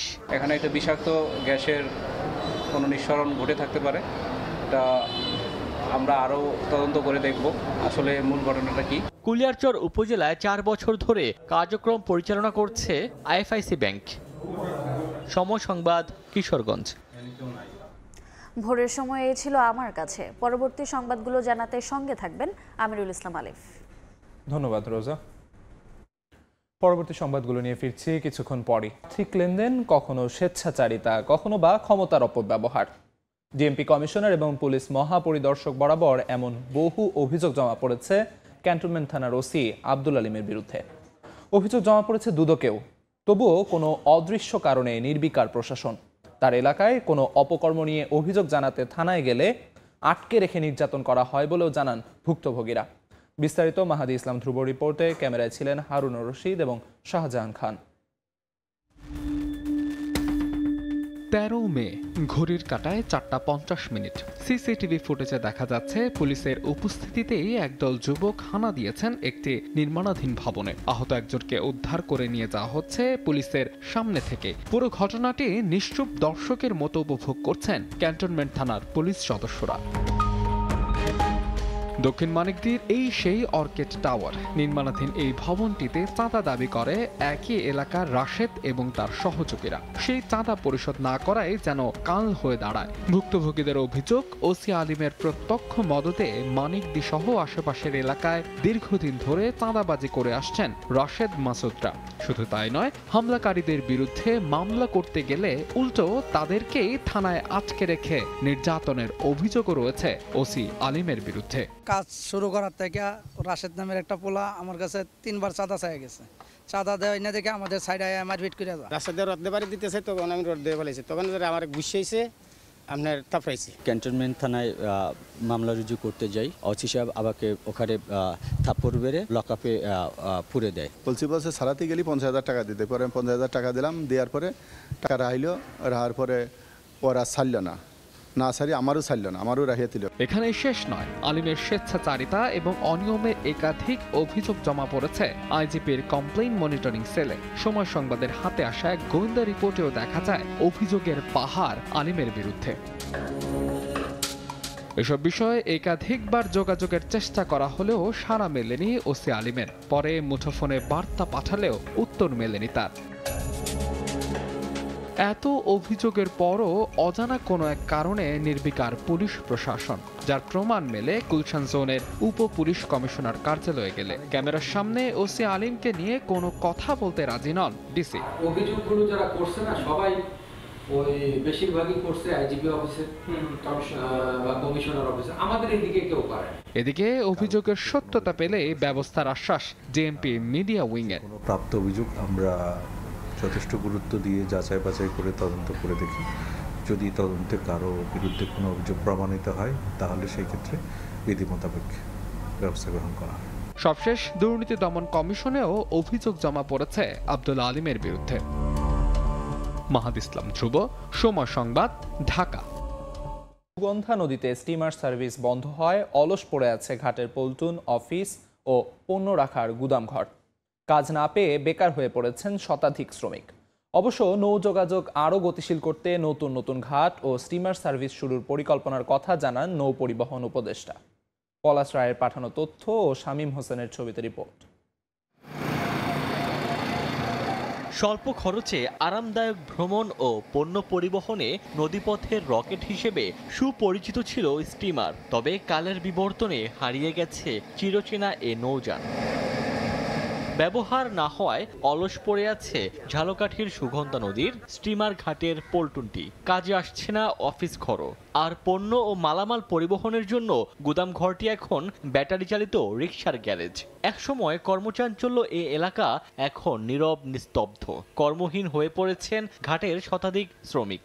রকেট চলাকালীন দুটো ডাল ভাত খাইতে পারছি, খুব ভালো আছিলাম, কিন্তু রকেট না চালানো খুব আমরা কষ্টে আছি। রকেট একটু ভাড়া কম, লঞ্চে ভাড়া বেশি, গাড়িতে রিক্সের ব্যাপার, এই জন্য লঞ্চে রকেটে মানুষ যাইতে চায়, কিন্তু এই জিনিস তো অনেক আগে থেকেই বন্ধ হয়ে গেছে। এটা তো আগে রকেট গাড়িটা আপনার গোডাউন ছিল, তারপর হকমে আনছে অটো, আমরা অটো চার্জ দিই। রকেটগুলো যে ঐতিহ্য, একটি বাংলাদেশের নৌপথের যে সরকারি একটা ভ্রমণ যে স্টিমারগুলো, সেগুলো যেন পুনরায় চালু হয়। নৌযোগাযোগ আরও গতিশীল করতে নতুন নতুন ঘাট ও স্টিমার সার্ভিস শুরু করার পরিকল্পনার কথা জানান নৌ পরিবহন উপদেষ্টা। আমাদের একসময় খুব ঐতিহ্যবাহী স্টিমার ছিল, এই চারটাকে রিপেয়ার করার চেষ্টা হচ্ছে। রিপেয়ার করা হয়ে গেলে আপনারা হয়তো সেই আপনাদের ছোটবেলার যে গল্প শুনেছেন স্টিমার নিয়ে হয়তো দেখতে পারেন। 2022 সালের 22 আগস্ট স্টিমার সার্ভিস বন্ধ হয়ে যায়। সময় সংবাদ, ঝালকাঠি। মেঘনা নদী ভাঙন ঠেকাতে ভোলার সদর উপজেলায় পানি উন্নয়ন বোর্ডের 689 কোটি টাকার প্রকল্পের কাজে দেখা দিয়েছে ধীরগতি। ঠিকাদারি প্রতিষ্ঠানের গাফিলতিতে 3টি প্রকল্পের কাজ এখনও শুরু হয়নি। তবে পানি উন্নয়ন বোর্ড বলছে নির্ধারিত মেয়াদেই সব প্রকল্পের কাজ শেষ হবে। আর ঠিকাদারের গাফিলতির বিষয়ে আইনি ব্যবস্থা নেওয়ার কথা জানিয়েছেন জেলা প্রশাসক। উৎপল দেবনাথের ছবিতে নাসিরউদ্দিন লিটনের রিপোর্ট। প্রতি বছরই বর্ষা এলে দ্বীপ জেলা ভোলাবাসীর মনে সৃষ্টি হয় ভাঙন আতঙ্ক। ভিটেমাটি হারানোর বাসিন্দাদের হাজারো আবেদনের পর গত বছরের মেঘনা নদীর ভাঙন ঠেকাতে প্রকল্পের উদ্যোগ নেয় পানি উন্নয়ন বোর্ড। 689 কোটি টাকার প্রকল্পে রয়েছে 26টি প্যাকেজ। এর মধ্যে 3টি প্যাকেজের কাজ এখনো শুরু হয়নি। দ্রুত ব্যবস্থা নেওয়ার দাবি জানিয়েছেন এলাকাবাসী। আমি তো আগে আতঙ্ক আছি, আমার জায়গা জমি ভাঙবো বা ঘর বাড়ি ভাঙবো বা জোয়ারে সব বাসায় নিয়ে যাবো। বেকু আছে, বালু আছে, বালু থুয়া টুয়া ওরা কই গেছে এখন পর্যন্ত ওদের কোনো খোঁজ খবর নাই। মাল আইনে থুয়া দিছে, স্যাম্পল দাবাইতে আছে, কোনো কাজ করতেছে না ঠিকাদাররা। নির্ধারিত মেয়াদেই সব প্রকল্পের কাজ শেষ করার আশা পানি উন্নয়ন বোর্ডের। আর ঠিকাদারের গাফিলতির বিষয়ে আইনি ব্যবস্থা নেওয়ার কথা জানিয়েছেন জেলা প্রশাসক। এই সবগুলো ঠিকাদারের কাজ নির্বাচন সমাপ্ত হয়েছে, এখন কাজ পুরোদমে শুরু হবে। আশা করতেছি প্রকল্পের নির্ধারিত সময়ের মধ্যেই আমরা প্রকল্পটি শেষ করতে পারবো। যথাসময়ে তাদেরকে কাজ শেষ করতে হবে, না হলে আইনগত যে ব্যবস্থা আছে আমি পানি উন্নয়ন বোর্ডকে অনুরোধ করবো, আমরা সেদিকে যাব। পানি উন্নয়ন বোর্ডের তথ্য মতে চলতি অর্থ বছরে প্রকল্পের 90 কোটি টাকা ছাড় দেয় মন্ত্রণালয়। নাসিরউদ্দিন লিটন, সময় সংবাদ, ভোলা। 5 দিন ধরে বন্ধ রয়েছে দেশের একমাত্র পূর্ণাঙ্গ বিশেষায়িত হাসপাতাল জাতীয় চক্ষু বিজ্ঞান ইনস্টিটিউট। দিনে প্রায় 2000 রোগী সেবা নেওয়া হাসপাতালে এখন কেবলই শুনশান নীরবতা। সেবা না পেয়ে ফিরে যাচ্ছেন অনেকে, ভোগান্তিতে পড়ে হাসপাতাল ছেড়েছেন অধিকাংশ ভর্তি রোগীও। মমতাজ বেগম, বয়স 57 বছর। চোখের জটিলতায় প্রতি মাসে আসতে হয় জাতীয় চক্ষু বিজ্ঞান ইনস্টিটিউট হাসপাতালে, নিতে হয় পরবর্তী মাসের ঔষধ। সামনে ঈদের বন্ধ থাকবে ভেবেই আগেই এসেছেন ডাক্তার দেখাতে, কিন্তু হাসপাতালের প্রধান গেটই পার হতে পারেননি তিনি। তাই চোখের জলেই মমতাজের অপেক্ষা হাসপাতাল খোলার। পারলে না কিনুম না বলার কি দেব আবার টাকার সমস্যার কারণে চাহি নাই আইতাম বড় লোক যদি হইতাম তো তার আইতাম না। মমতাজ বেগমের মতো সারা দেশ থেকে আসা এমন অসংখ্য রোগী ফিরে যাচ্ছেন সেবা না পেয়ে, কেননা বন্ধ রয়েছে দেশের একমাত্র পূর্ণাঙ্গ বিশেষায়িত হাসপাতাল, জাতীয় চক্ষু বিজ্ঞান ইনস্টিটিউট। এটা সমাধান আছে, যেহেতু জিওগ্রাফি সমাধান আছে, সমাধান করবে। এই জন্য কি হসপিটাল বন্ধ করে দিবে? তাহলে আমরা কোথায় যাবো এখন? সামান্য সিকিউরিটি চাকরি করি, সেইখান থেকে ছুটি নেওয়া যায় না, কিছু না, ছুটি নিয়ে আসছি, এসে দেখতেছি এখন হাসপাতাল বন্ধ। শুধু বাইরে থেকে আসা রোগীরা নয়, যারা হাসপাতালে ভর্তি আছেন তারাও পড়েছেন বিপাকে, অধিকাংশই ছেড়ে গেছেন হাসপাতাল। শেষ 5 দিনের মধ্যে আমরা 2 দিন কোনো খাবার টাবার কিছুই পাই নাই। পরবর্তীতে ছাত্ররা আমাদেরকে 2 দিন ধরে খাবার দিতেছে। চিকিৎসার আশায় বসে আছি, কিন্তু চিকিৎসা হইতেছে না। দুর্যোগ শুরু হয়েছে, এর জন্য তো কোনো চিকিৎসা হচ্ছে না, নার্স বা ডাক্তার কোনো কিছুই নাই। হাসপাতালে নিরাপত্তা বাহিনীর সদস্য ছাড়া দেখা মেলেনি কোনো কর্মকর্তা কিংবা কর্মচারীর। ভারপ্রাপ্ত পরিচালক জানালেন, চেষ্টা চলছে সমস্যা সমাধানের। সমাধান করার জন্য চেষ্টা চলছে উচ্চ পর্যায়ের মিনিস্ট্রি থেকে, এবং একটা কমিটি গঠন করে দেওয়া হয়েছে। ওনারা 3 দিনের ভিতরে রিপোর্ট তৈরি করে জমা দিবেন। জাতীয় চক্ষু বিজ্ঞান ইনস্টিটিউট হাসপাতালে নিরাপত্তাহীনতার অভিযোগ তুলে 28 মে থেকে কর্মবিরতি পালন করছেন চিকিৎসক, নার্স ও কর্মচারীরা। মনির হোসেন। রাশিয়ার ব্রিয়ানস্ক অঞ্চলে একটি সেতু ধসে যাত্রীবাহী ট্রেনের ওপর পড়ায় লাইনচ্যুত হয়ে 7 জন নিহত হয়েছেন। আহত হয়েছেন অন্তত 71 জন। রেলওয়ে কর্তৃপক্ষের ধারণা, সেতুটি বিস্ফোরণের কারণে ধসে পড়েছে। দুর্ঘটনার আসল কারণ অনুসন্ধানে চলছে তদন্ত। এদিকে কুর্স্ক অঞ্চলেও রেল সেতু ধসে পড়ায় ট্রেনে আগুন লাগার ঘটনা ঘটেছে। এতে গুরুতর আহত হন চালক। স্থানীয় সময় শনিবার রাতে রাশিয়ার ব্রিয়ানস্ক অঞ্চলে একটি সেতুতে বিস্ফোরণ হয়। ঠিক সেই মুহূর্তে তখন নিচ দিয়ে যাচ্ছিল ক্লিমোভো মস্কো যাত্রীবাহী ট্রেন। সেতুটি ধসে পড়ায় 388 যাত্রী নিয়ে চলা ট্রেনটির ইঞ্জিন সহ একাধিক বগি লাইনচ্যুত হয়। ঘটনাস্থলেই নিহত হন অনেকে, সেই সঙ্গে আহত হন বেশ কয়েকজন যাত্রী। এর ঠিক 4 ঘন্টা পর আরেক দৃশ্যের দেখা মেলে দেশটির কুর্স্কের ঝেলেজনগোর্স্ক জেলায়, যেখানে রেল সেতু ধসে পড়ে যায় নিচের সড়কে। ছিটকে পড়ে একটি মালবাহী ট্রেন, আগুন ধরে যায় ইঞ্জিনে। এ ঘটনায় গুরুতর আহত হন ট্রেন চালক। খবর পেয়ে ঘটনাস্থলে পৌঁছায় জরুরি উদ্ধারকারী দল। রুশ তদন্ত সংস্থা 2টি ঘটনাকেই বিস্ফোরণ হিসেবে নিশ্চিত করে। এদিকে ব্রিয়ানস্ক দুর্ঘটনার পেছনে অবৈধ হস্তক্ষেপের অভিযোগ তুলেছে মস্কো রেলওয়ে। অন্যদিকে ইউক্রেনের জাতীয় নিরাপত্তা কাউন্সিলের কর্মকর্তা বলেন, এটি রাশিয়ার সাজানো ঘটনা, যার উদ্দেশ্য তুরস্কের ইস্তাম্বুলে নির্ধারিত শান্তি আলোচনা ভণ্ডুল করা। দুর্ঘটনার খবর পুতিনকে অবহিত রাখা হয়েছে বলে জানায় ক্রেমলিন। ব্রিয়ানস্কে এরই মধ্যে জরুরি উদ্ধারকারী দল ও অবশিষ্ট যাত্রীদের উদ্ধারের জন্য বিকল্প ট্রেন পাঠানো হয়েছে। দুর্ঘটনার আসল কারণ অনুসন্ধানে তদন্ত অব্যাহত আছে বলে জানায় সংশ্লিষ্ট কর্তৃপক্ষ। অর্জিতা শেহজিন, সময় সংবাদ। মার্কিন প্রেসিডেন্ট ডোনাল্ড ট্রাম্পের ইস্পাত ও অ্যালুমিনিয়ামে আমদানি শুল্ক দ্বিগুণ করার সিদ্ধান্ত নিয়ে শুরু হয়েছে নানা আলোচনা। 25 থেকে বাড়িয়ে 50% নেয়ার এই সিদ্ধান্ত নিয়ে ট্রাম্প বলছেন, এতে ঘুরে দাঁড়াবে দেশের শিল্প। এদিকে এমন সিদ্ধান্তকে সরাসরি কানাডিয়ান শ্রমিকদের ওপর আঘাত বলে চিহ্নিত করেছে কানাডার শ্রমিক ইউনিয়ন। প্রয়োজনীয় পদক্ষেপ নিতে প্রস্তুত ইউরোপীয় ইউনিয়ন। শুক্রবার যুক্তরাষ্ট্রের পেনসিলভেনিয়ায় একটি ইস্পাত কারখানায় যান মার্কিন প্রেসিডেন্ট ডোনাল্ড ট্রাম্প। সেখানে ইস্পাত ও অ্যালুমিনিয়ামের আমদানি শুল্ক 25 থেকে বাড়িয়ে 50% করার ঘোষণা দেন। বলেন, এতে মার্কিন শিল্প আরও নিরাপদ হবে আর বিদেশি পণ্য আমদানিতে বাধা তৈরি হবে। আগামী বুধবার থেকে এই সিদ্ধান্ত কার্যকর হবে। অর্থনীতিবিদরা বলছেন, ট্রাম্পের এই শুল্কযুদ্ধ বিশ্ব বাণিজ্যে অস্থিরতা তৈরি করছে। শুল্ক নীতির ধারাবাহিকতা না থাকায় শিল্প কারখানায় বড় বিনিয়োগে আগ্রহ হারাচ্ছেন উদ্যোক্তারা। বিশেষজ্ঞদের মতে, এই দ্বিগুণ আমদানি শুল্ক হয়তো যুক্তরাষ্ট্রের কিছু ইস্পাত কোম্পানিকে স্বস্তি দেবে, তবে খেসারত দেবে বাকিগুলো, বিশেষ করে গাড়ি শিল্প ও নির্মাণ খাত, যারা এই কাঁচামালের ওপর নির্ভরশীল। এছাড়া ভোক্তার খরচ বাড়বে, বিনিয়োগ কমবে এবং সব মিলিয়ে মার্কিন অর্থনীতিতেই পড়বে নেতিবাচক প্রভাব। ট্রাম্পের এমন সিদ্ধান্তে জোরালো হয়েছে আন্তর্জাতিক প্রতিক্রিয়াও। কানাডার শ্রমিক ইউনিয়ন বলছে, এটি বাণিজ্য নীতি নয়, সরাসরি কানাডিয়ান শ্রমিকদের ওপর আঘাত। অন্যদিকে ট্রাম্পের ইস্পাত ও অ্যালুমিনিয়ামে আমদানি শুল্ক দ্বিগুণ করার সিদ্ধান্তকে বন্ধুত্ব বিরোধী পদক্ষেপ বলে আখ্যা দিয়েছে অস্ট্রেলিয়া। এদিকে শনিবার এক বিবৃতিতে ইউরোপীয় ইউনিয়ন জানায় যুক্তরাষ্ট্রের শুল্ক বৃদ্ধির প্রতিক্রিয়ায় প্রয়োজন হলে পাল্টা ব্যবস্থা নিতে প্রস্তুত ইইউ। টাইম ম্যাগাজিনে পাঠানো এক ইমেল বার্তায় ইইউ মুখপাত্র বলেন, এই সিদ্ধান্ত বিশ্ব অর্থনীতিকে আরও অনিশ্চয়তার মুখে ঠেলে দিচ্ছে, পাশাপাশি উভয় পক্ষের ভোক্তা ও ব্যবসায়ীদের ব্যয় বাড়াচ্ছে। অর্জিতা শেহজিন, সময় সংবাদ। গ্রীষ্মকাল না আসতেই আফ্রিকান অ্যান্টিসাইক্লোনের প্রভাবে প্রচণ্ড গরমে বিপর্যস্ত বাসিন্দারা। তাপমাত্রা আরও বাড়বে বলে সতর্ক করেছে দেশটির আবহাওয়া বিভাগ। এ পরিস্থিতিতে পর্যটক এবং বাসিন্দাদের প্রয়োজন ছাড়া বাইরে বের না হওয়ার পরামর্শ কর্তৃপক্ষের। ইতালি থেকে হাসান মাহমুদের রিপোর্ট। ইতালিতে বসন্তের এই সময়টাতে কখনো ঠান্ডা কখনো প্রচুর বৃষ্টিপাতের সম্মুখীন হচ্ছেন বাসিন্দারা। আবহাওয়ার এমন বিচিত্র আচরণ দেশটির সাম্প্রতিক ইতিহাসে ঘটেনি বলে মনে করছেন স্থানীয়রা। জুন মাসের 21 তারিখ শেষ হবে বসন্তকাল। তার আগেই মাসের প্রথম সপ্তাহে তীব্র গরমের কবলে সাধারণ মানুষ।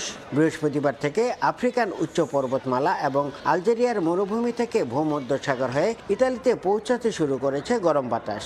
এর জেরে তাপমাত্রা ক্রমেই বেড়ে চলেছে। পর্যটক এবং নাগরিকদের জরুরি প্রয়োজন ছাড়া বাইরে না যাবার নির্দেশনা সংশ্লিষ্ট কর্তৃপক্ষের। 2021 সালে ইউরোপে সবচেয়ে বেশি তাপমাত্রা রেকর্ড করা হয় ইতালিতে, যা ছিল 48.8 ডিগ্রি সেলসিয়াস। হাসান মাহমুদ, সময় সংবাদ, Italy.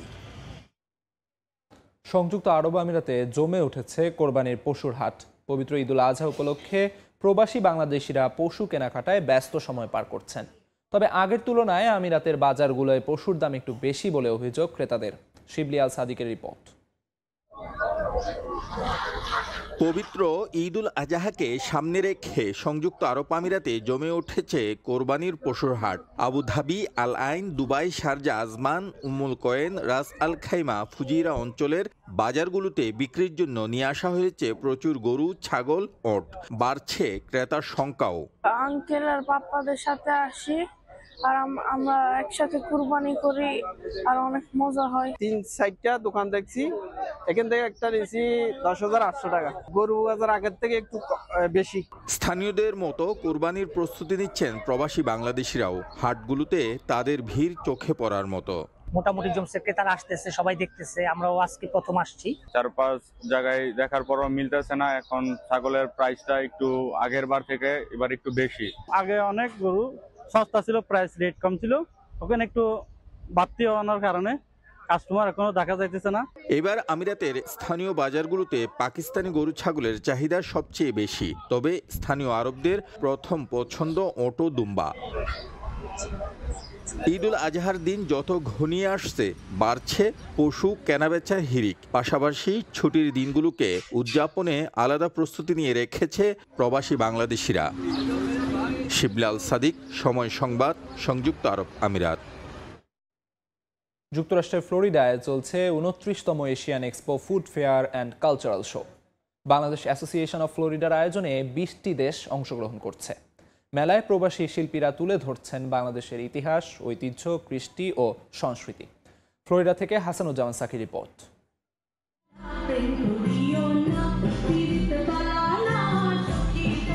29তম Asian expo food fair and cultural শোর দ্বিতীয় দিন রোববারও উৎসব মুখর সাউথ ফ্লোরিডা ফেয়ার গ্রাউন্ড। 20টি দেশের প্রতিনিধিরা তুলে ধরছেন তাদের কৃষ্টি ও সংস্কৃতি।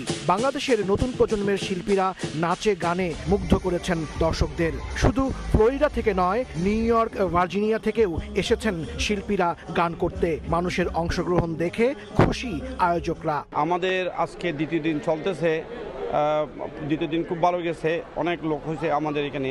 আমরা আশা করতেছি এখন অলরেডি আপনারা দেখতেছেন আমাদের ভিতরে বাইরে মানুষ অলমোস্ট ফুল।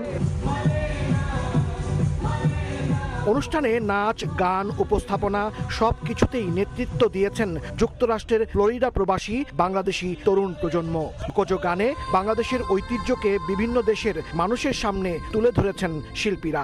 এটা একটা মাইলফলক অনুষ্ঠান যে এত বছর ধরে আমরা এখানে এই সাউথ এশিয়ান এক্সপো করছি। Food vendors, huge collection of food vendors, সবাই আসুন। উৎসবে শাড়ি, গয়না সহ বাহারি পণ্যের পসরা সাজিয়ে বসেছেন দোকানিরা। বাইরে খাবার দোকানে রসনা বিলাসে স্বাদ নিয়েছেন অনেকে। অনুষ্ঠানের মিডিয়া পার্টনার সময় সংবাদ। অনুষ্ঠানের মূল মঞ্চে সাংস্কৃতিক পর্বে যেমন তেমনি ভেতরে এবং বাইরে বিভিন্ন পণ্যের পসরা সাজিয়ে বসেছেন যে দোকানিরা, সেই স্টলগুলোতেও ছিল উপচে পড়া ভিড়। দ্বিতীয় দিনে মেলার অন্যতম আকর্ষণ বাংলাদেশের তরুণ প্রজন্মের শিল্পী প্রীতম হাসান এবং ভারতীয় সঙ্গীত শিল্পী অভিনন্দন সরকার। হাসানুজ্জামান সাকি, সময় সংবাদ, ওয়েস্ট পাম বিচ, ফ্লোরিডা। পারফরমেন্স আবার ফিরিয়ে আনাই প্রথম চ্যালেঞ্জ বিসিবি সভাপতি আমিনুল ইসলাম বুলবুলের। একই সঙ্গে ক্রিকেট কাঠামো বিকেন্দ্রীকরণও থাকবে তার প্রাধান্যের তালিকায়। আন্তর্জাতিক মানের কোচ হতে মুশফিক রিয়াদরা যোগাযোগ করছেন বোর্ড সভাপতির সঙ্গে। বাংলাদেশে নিয়মিত কোচিং কোর্স চালুর ব্যাপারেও পরিকল্পনা আছে বুলবুলের।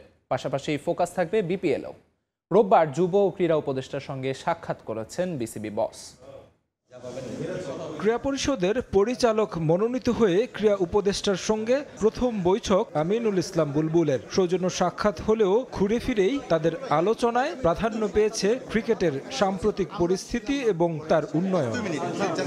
বাংলাদেশ দলের বাজে পারফরমেন্সের খেসারত গুনেছেন সদ্য বিদায়ী সভাপতি ফারুক আহমেদ। দায়িত্ব নিয়ে এই জায়গায় বুলবুল ফোকাস করতে চান সবার আগে। একই সঙ্গে তার প্রাধান্যের তালিকায় ক্রিকেট কাঠামোর বিকেন্দ্রীকরণ। দেশব্যাপী সবাইকে কিভাবে ক্রিকেটে সম্পৃক্ত করতে পারি। আপনারা জানেন যে আমরা আইসিসিকে আমরা প্রতিশ্রুতি দিয়েছিলাম 2000 সালে যখন আমরা টেস্ট স্ট্যাটাস পাই যে আমাদের ক্রিকেটকে ডিসেন্ট্রালাইজ করব, সেটা আজ পর্যন্ত আমরা করতে পারিনি। ইনশাআল্লাহ আমাদের প্রথম কাজই হবে ক্রিকেটটাকে বাংলাদেশের সর্বত্র ছড়িয়ে দেওয়া। ফারুক আহমেদের কমিটি বিপিএল নিয়ে একেবারে লেজে গোবরে পরিস্থিতি তৈরি করেছিল, যদিও সেই কমিটির সদস্য সচিব নাজমুল আবেদিন ফাহিমের দায় এড়িয়ে গেছে এনএসসি। নতুন দায়িত্ব পাওয়া সভাপতিও এ নিয়ে নিশ্চুপ, তবে নতুন কিছু করতে চান ফ্র্যাঞ্চাইজি লিগ নিয়েও। ভালো কিছু পাইনি সেখান থেকে। অবশ্যই আমরা টিকিট বিক্রি করেছি, that is the only thing. আমরা ওটা আমাদের সুনাম বেশি হয়নি, আমরা ওটা থেকে রিকভার করার চেষ্টা করব এবং অবশ্যই বিপিএল আমরা কন্টিনিউ করব। এবং আমাদের উপদেষ্য মহোদয় আমাদের অ্যাডভাইস করেছে যে আমরা যেন আরও ব্যাপারটা আরও ছড়িয়ে দিই। তো অবশ্যই আমরা অন্য জেলাতেও এবার বিপিএল করার চেষ্টা করব, তবে আমরা আর ভালো করে রিস্ক ফ্যাক্টরগুলো দেখবো আগে, তারপরে সে সিদ্ধান্তটা নেব। দেশ থেকে আন্তর্জাতিক মানের কোচ তৈরিতেও বুলবুলের আছে পরিকল্পনা। তার সঙ্গে যোগাযোগ করেছেন মুশফিকুর রহিম ও মাহমুদুল্লাহ রিয়াদ। আমরা এটা ট্রিপল সেঞ্চুরি করব। ট্রিপল সেঞ্চুরি এই জন্য বলছি যে 100% ট্রাস্ট, 100% প্রোগ্রাম অ্যান্ড 100% রিচ। বাংলাদেশে রিচ করবো 100%, আমরা ট্রাস্ট থাকবে, আমাদের প্রোগ্রাম থাকবে। সো এই ট্রিপল সেঞ্চুরিটি করার জন্য আমাদের ক্রিকেট বোর্ড 3টা প্রোগ্রাম হাতে নিয়েছে। একটা হচ্ছে যে এই যে ক্রিকেট স্পিরিটটাকে আমরা আপলিফ্ট করব। 2 নম্বর হচ্ছে high performance for everything, everywhere. High performance বলতে বোঝাচ্ছি নট অনলি প্লেয়ার্স, যারা কর্মকর্তা আছে তাদের কাজটাও যেন হাই পারফর্মিং হয়। আর 3 নম্বর যেটা হচ্ছে যে আমাদের দেশে যে এই কানেক্ট করব, সারা দেশব্যাপী আমরা কানেক্ট করব, যে ক্রিকেট বোর্ড তো মিরপুরে বসে থাকবে না। একটা খেলোয়াড় অটোমেটিক্যালি ভালো অ্যাডমিনিস্ট্রেটর হয় না, বা একটা খেলোয়াড় ভালো কোচ স্ট্রেট ওয়ে হয় না, সেই ব্যবস্থাগুলো করব। সেই লক্ষ্যে আমি বলতে চাই, এটা আমার বলা উচিত কিনা জানি না, আমার সাথে মাহমুদুল্লাহ রিয়াদ এবং মুশফিকুর রহিম যোগাযোগ করেছে। আমি আইসিসি যখন এই বিসিবিতে জয়েন করিনি তার আগেই তারা আন্তর্জাতিক কোচ হতে চায়। ফারুক আহমেদ বিসিবির আমানত অন্য ব্যাংকে সরিয়ে হয়েছিলেন সমালোচনার শিকার। ক্রিকেটের এই অর্থ ব্যবহারে সর্বোচ্চ সতর্কতা অবলম্বন করতে চান নতুন সভাপতি। তারেক হাসান শিমুল, সময় সংবাদ, ঢাকা। আসন্ন শ্রীলঙ্কা সিরিজ সামনে রেখে মিরপুরে ম্যাচ সিনারিওতে অনুশীলন করেছেন ক্রিকেটাররা। টেস্ট ক্রিকেটার ছাড়াও অনুশীলনে ছিলেন সাদা বলের ক্রিকেটাররা। এদিন দুর্দান্ত বোলিং করেছেন পেসার নাহিদ রানা, ইবাদত হোসেন ও সাইফুদ্দিন। ব্যাটিংয়ে নিজেদের ঝালিয়ে নিয়েছেন সাইফ, মুমিনুল, মুশফিকরা। নানা ইস্যুতে উত্তাল বাংলাদেশ ক্রিকেট বোর্ড, তবে থেমে নেই ক্রিকেট কার্যক্রম। আসন্ন শ্রীলঙ্কা সিরিজ সামনে রেখে হোম অফ ক্রিকেটে ব্যস্ত সময় পার করছেন রেড বল বিবেচনায় থাকা ক্রিকেটাররা। সিরিজের প্রস্তুতি হিসেবে কয়েকদিন ধরেই মিরপুরে অনুশীলন করছেন তারা। সেই ধারাবাহিকতায় এদিন টেস্ট স্কোয়াডে থাকা ক্রিকেটাররা মিরপুরে ম্যাচ সিনারিওতে অনুশীলন করেছেন। পাকিস্তান সিরিজে না গেলেও আসন্ন শ্রীলঙ্কা সিরিজের জন্য প্রস্তুতি নিচ্ছেন পেসার নাহিদ রানা। বোলিংয়ে রীতিমতো ব্যাটারদের নাকানি চুবানি খাইয়েছেন এই পেসার। দুর্দান্ত এক বাউন্সে মুমিনুল ইসলামকে আউট করেন রানা। বাউন্স, সুইম সব মিলিয়ে ব্যাটারদের পরীক্ষা নিয়েছেন এই পেসার। লাল বলে পেস দিয়ে আরও শক্তিশালী হয়ে উঠতে চান নাহিদ। লম্বা সময় জাতীয় দলের সাদা পোশাক গায়ে জড়ানো তবে আবারও লাল বলে ফিরতে চেষ্টা চালিয়ে যাচ্ছেন এই পেসার। ম্যাচ সিনারিওতে বল হাতে তার জানান দিয়েছেন তিনি ভবিষ্যতে আরও শক্তিশালী হয়ে টেস্ট ক্রিকেটে ফিরতে চান এবাদত। নিজেদের মধ্যকার প্রস্তুতি ম্যাচে দেখা গেছে পেসার মোহাম্মদ সাইফুদ্দিনকেও জাতীয় দলের জার্সি গায়ে এখন পর্যন্ত লাল বল হাতে মাঠে নামা হয়নি তার। তবে এবার হয়তো লাল বলে নির্বাচকদের নজর কাটতে কাজ চালিয়ে যাচ্ছেন তিনি। মুমিনুলদের বিপক্ষে বলও করেছেন দারুণ। এদিকে ব্যাটিংয়ে নিজেকে ঝালিয়ে নিয়েছেন মুশফিকুর রহিম। এখনও আগের মতোই ব্যাট হাতে বাউন্ডারি হাঁকিয়েছেন তিনি। তবে উইকেটে বেশিক্ষণ থাকতে পারেননি মুশি। নেট বোলারের বলে সুইপ করতে গিয়ে উইকেট কিপারের হাতে ধরা পড়েন মুশফিক। রিফাতুল ইসলাম মিরন, সময় সংবাদ, ঢাকা। এবারে ফুটবলের খবর। 4 বছর পর জাতীয় স্টেডিয়ামে ফিরল ফুটবল। সিঙ্গাপুর ম্যাচ সামনে রেখে এদিন আনুষ্ঠানিক অনুশীলন করেছেন জামাল ভুঁইয়ারা। ক্লোজ ডোর এই অনুশীলনে গেম প্ল্যান সেট করেছেন হাভিয়ার ক্যাব্রেরো। লেফট উইংয়ে বাজিয়ে দেখেছেন ফাহমিদুল ইসলামকে। তবে মাঠে বসে প্রিয় ফুটবলারদের অনুশীলন দেখতে না পেরে আক্ষেপে পড়েছেন ভক্তরা। 4 বছর পর জাতীয় স্টেডিয়ামের গেটে জামাল ভুঁইয়ারা। লম্বা সময় সংস্কারের পর মাঠে গা ছালিয়ে নেওয়ার উপলক্ষ। গ্যালারি থেকে শুরু করে মাঠ সবই পেয়েছে নতুন রূপ। নতুন মোড়কে আবির্ভাব হয়েছে দেশের ফুটবলও। স্প্যানিশ কোচ হাভিয়ার ক্যাব্রেরা লাল সবুজ ফুটবলের অনেক কিছুতেই নতুনত্ব আনার চেষ্টা করছেন। এই যেমন ফুটবলারদের ক্লোজ ডোর অনুশীলন তিনি রীতিমতো নিয়মে পরিণত করেছেন। তাতে একটা সুবিধা আছে, গণমাধ্যমের থ্রোতে কৌশল লিক হয়ে যাওয়ার সুযোগ কম। তার ইতিবাচক প্রভাব মাঠের লড়াইয়ে পড়লেই হয়। গণমাধ্যমের আড়ালের এই অনুশীলনে এদিন গেম প্ল্যান সেট করেছেন হাভিয়ার ক্যাব্রেরা। গোটা দলকে 2 ভাগে আলাদা করে খেলিয়েছেন ম্যাচের আবহে। অনুশীলন দেখে বোঝা গেছে লেফট উইংয়ে কোচের পরিকল্পনায় বেশ ভালোভাবে আছেন ফাহমিদুল ইসলাম। তবে কোচ টুইস্ট করেছেন রাকিব হোসেনকে নিয়ে। 2 পাশে ফাহিম আর ফাহমিদুলকে রেখে রাকিবকে তিনি খেলিয়ে দেখেছেন নাম্বার 9 পজিশনে। অন্য আরেকটা ফরমেশনে অবশ্য আলামিনকেও ট্রাই করেছেন একই পজিশনে।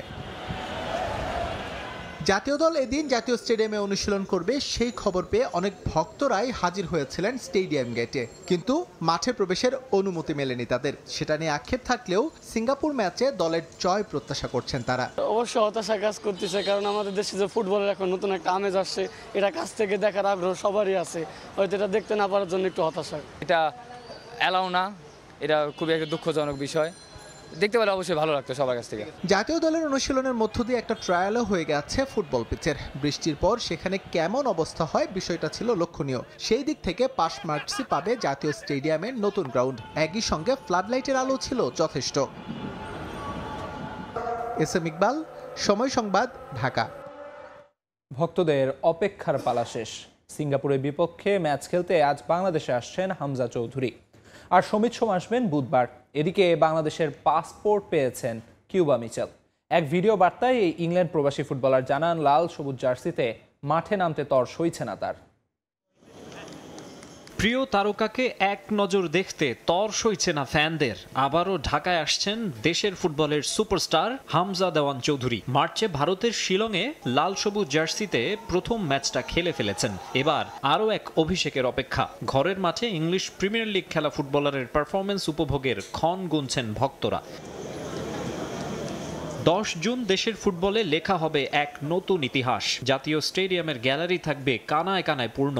এশিয়ান কাপ বাছাইয়ে সিঙ্গাপুরের বিপক্ষে ম্যাচের জন্য অনলাইনে ছাড়া 18,300 টিকেটের জন্য রীতিমতো কাড়াকাড়ি লেগেছিল। এক হামজার আগমনে বদলে গেছে দৃশ্যপট। ফুটবল নিয়ে নতুন করে স্বপ্ন দেখছেন ভক্তরা। সিঙ্গাপুরের বিপক্ষে ম্যাচটায় ভক্তদের জন্য থাকছে বোনাস। শুধু হামজা চৌধুরী নয়, সমিত সোম, ফাহমিদুল ইসলামদেরও দেখা যাবে লাল সবুজ জার্সিতে। ফাহমিদুল আগেই এসেছেন বাংলাদেশে, হামজা আসবেন সোমবার, আর সমিতের আসার কথা 4 জুন। এদিকে প্রবাসী ফুটবলারদের তালিকাটা আরও লম্বা হচ্ছে শিগগিরই। বাংলাদেশের পাসপোর্ট হাতে পেয়েছেন ইংলিশ চ্যাম্পিয়নশিপ লিগ ক্লাব সান্ডারল্যান্ডে খেলা কিউবা মিচেল। হাভিয়ার ক্যাব্রেরার স্কোয়াডে জায়গা করে নেয়ার স্বপ্ন দেখছেন 19 বছর বয়সী ফুটবলার। এদেশের ফুটবল প্রেমীদের জানিয়েছেন নিজের রোমাঞ্চের কথা। পাসপোর্ট পেতে আমাকে যারা সহযোগিতা করেছেন প্রত্যেককে ধন্যবাদ জানাই। আমি এখন একজন গর্বিত বাংলাদেশি। জাতীয় দলের স্কোয়াডে যোগ দিতে অধীর আগ্রহ নিয়ে অপেক্ষা করছি। খুব শিগগিরই ঢাকায় আসব। দেখা হবে মাঠে। সদ্যই পাসপোর্ট পাওয়া কিউবা মিচেলের 10 জুনের ম্যাচ খেলার সম্ভাবনা নেই বললেই চলে, যদিও শোনা যাচ্ছে তাকে ঢাকায় এনে জাতীয় দলের পরিবেশের সঙ্গে পরিচিত করতে চাইছেন নীতি নির্ধারকরা। মাকসুম আলম খান, সময় সংবাদ। সিঙ্গাপুরের বিপক্ষে বাংলাদেশি বংশোদ্ভূত ইংলিশ ফুটবলার কিউবা মিচেলকে পাওয়া নির্ভর করছে ফিফার সিদ্ধান্তের উপর। কিউবাকে নিয়ে এখনই কোনো মন্তব্য করতে চান না বাফুফে সভাপতি। ফিফা থেকে সবুজ সংকেত মিললে বাংলাদেশের হয়ে খেলতে আর কোনো বাধা থাকবে না বলে জানান তিনি। যতক্ষণ না আমরা ফুললি ফিফার এনওসি অনুমোদন পাবো ততক্ষণ কোনো সিদ্ধান্ত নেওয়া ঠিকও হবে না আর হাই হোপস দেওয়া হবে না। বাট ইভেনচুয়ালি সব খেলোয়াড়গুলাই আসবে, ফিফা অনুমোদন আমরা অবশ্যই পাবো, জাস্ট সময়ের ব্যাপার। 23 বছর পর ঘরোয়া লিগের শিরোপা জয়ে উদযাপন যেন শেষ হচ্ছে না মোহামেডান স্পোর্টিং ক্লাবের। জাতীয় হ্যান্ডবল মাঠে আবারও উৎসব করেছে মতিঝিলের ঐতিহ্যবাহী ক্লাবটি। আগামী মৌসুমে আরও শক্তিশালী দল গড়তে চায় সাদা কালোরা। ক্লাবের এই যাত্রায় সঙ্গে থাকার জন্য সমর্থকদের ধন্যবাদ জানিয়েছে ফুটবলাররা।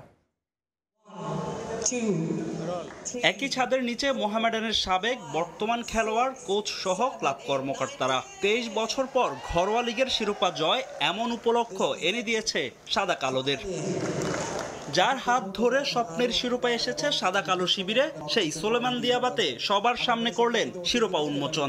এমন দিনটার জন্য দীর্ঘদিন ধরে অপেক্ষা করেছেন সাদা কালোদের সাবেকরা। 2003-এ আমি শেষ মনে হয় আমি দেখে গিয়েছিলাম শিরোপাটা, তখন আমি খেলতাম একসাথে। তো এটার পরে আর কোনো শিরোপার কোনো ধারা কিছু নেই। তো আমি মনে করি যে এই আজকের এই দিনটার থেকে আমাদের শুরু করা উচিত। আগামীতে মোহামেডানের সাফল্য আরও দেখবো, আমরা দেখে যেতে চাই। এটা ভাষায় বোঝানো সম্ভব না, কিন্তু একটা জিনিস বলবো, সারা বছরই মনে হচ্ছিল এই জন্য অপেক্ষা করি।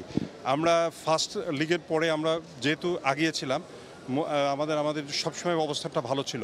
বাফুফে সভাপতি তাবিত আউয়াল শুভেচ্ছা জানান মোহামেডান ফুটবলারদের, আর আগামী মৌসুমের জন্য ফুটবলারদের অনুপ্রেরণা দিয়েছেন ক্লাব কর্মকর্তারা। এদিকে মোহামেডানের পরবর্তী এজিএম এর পর চূড়ান্ত হবে ক্লাবটির পরবর্তী মৌসুমের roadmap.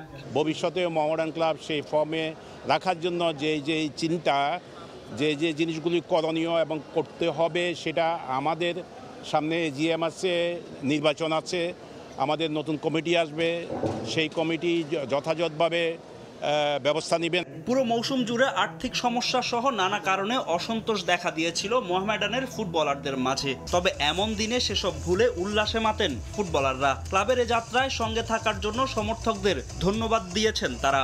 Really say thank to all Mohammedan supporters, who stay in Bangladesh or who stay overseas, I would thank all the supporters to support Mohammedan behind since the difficult time until now. So I'm really happy. এই সাফল্যটা আমাদের সব খেলোয়াড়ের মাধ্যমে এসেছে।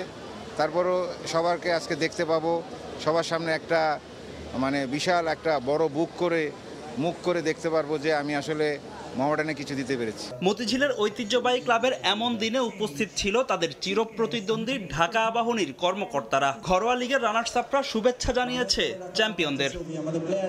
ফাহিম ইসলাম, সময় সংবাদ, Dhaka. Asian cup বাছাইয়ের আগে ত্রিদেশীয় সিরিজে ইন্দোনেশিয়ার বিপক্ষে গোলশূন্য ড্র করায় আত্মবিশ্বাস বেড়েছে বাংলাদেশ নারী ফুটবল দলের। 3 জুন জর্ডানের বিপক্ষে ম্যাচে সেই ধারাবাহিকতা ধরে রেখে জয় চায় আফিদা খন্দকারের দল।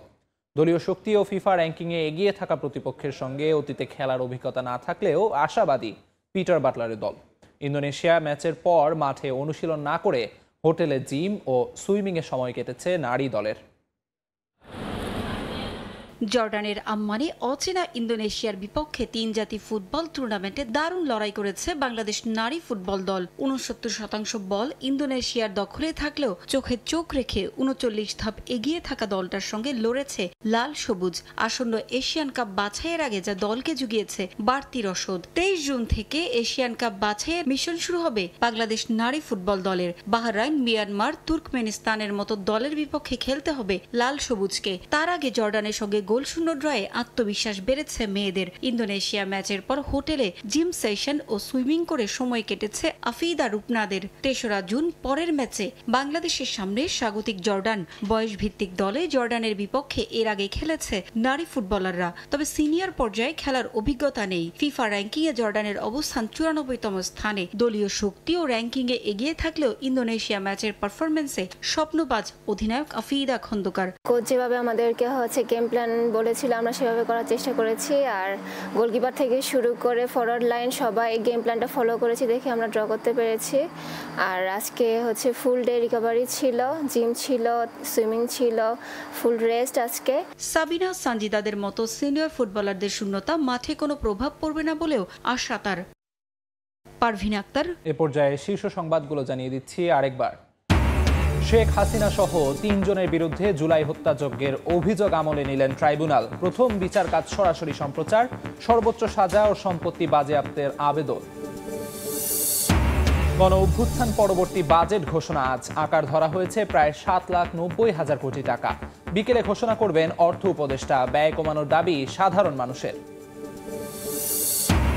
নতুন বাজেটে ভ্যাট শুল্ক বাড়বে অন্তত ২০০ পণ্যে। নিত্যপণ্যের দামে স্বস্তি দিতে থাকবে শুল্ক ছাড়। ৩.৫ লাখ টাকাতে অপরিবর্তিত করমুক্ত আয়সীমা। বিচার চাইতে গেলে আটকে রেখে নির্যাতন। অভিযোগের পাহাড় ক্যান্টনমেন্ট থানার ওসি আলিমের বিরুদ্ধে। সব জেনেও নির্বিকার প্রশাসন। এবং নিষেধাজ্ঞার ৪৬ দিন কেটে গেলেও মেলেনি সরকারি খাদ্য সহায়তা। অভাব অনটনে দিন কাটছে দক্ষিণাঞ্চলের হাজার হাজার জেলের। অভিযোগ স্বীকার বিভাগীয় মৎস্য কর্মকর্তার।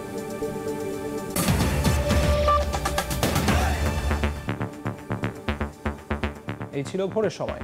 সঙ্গে থাকুন সময়ের।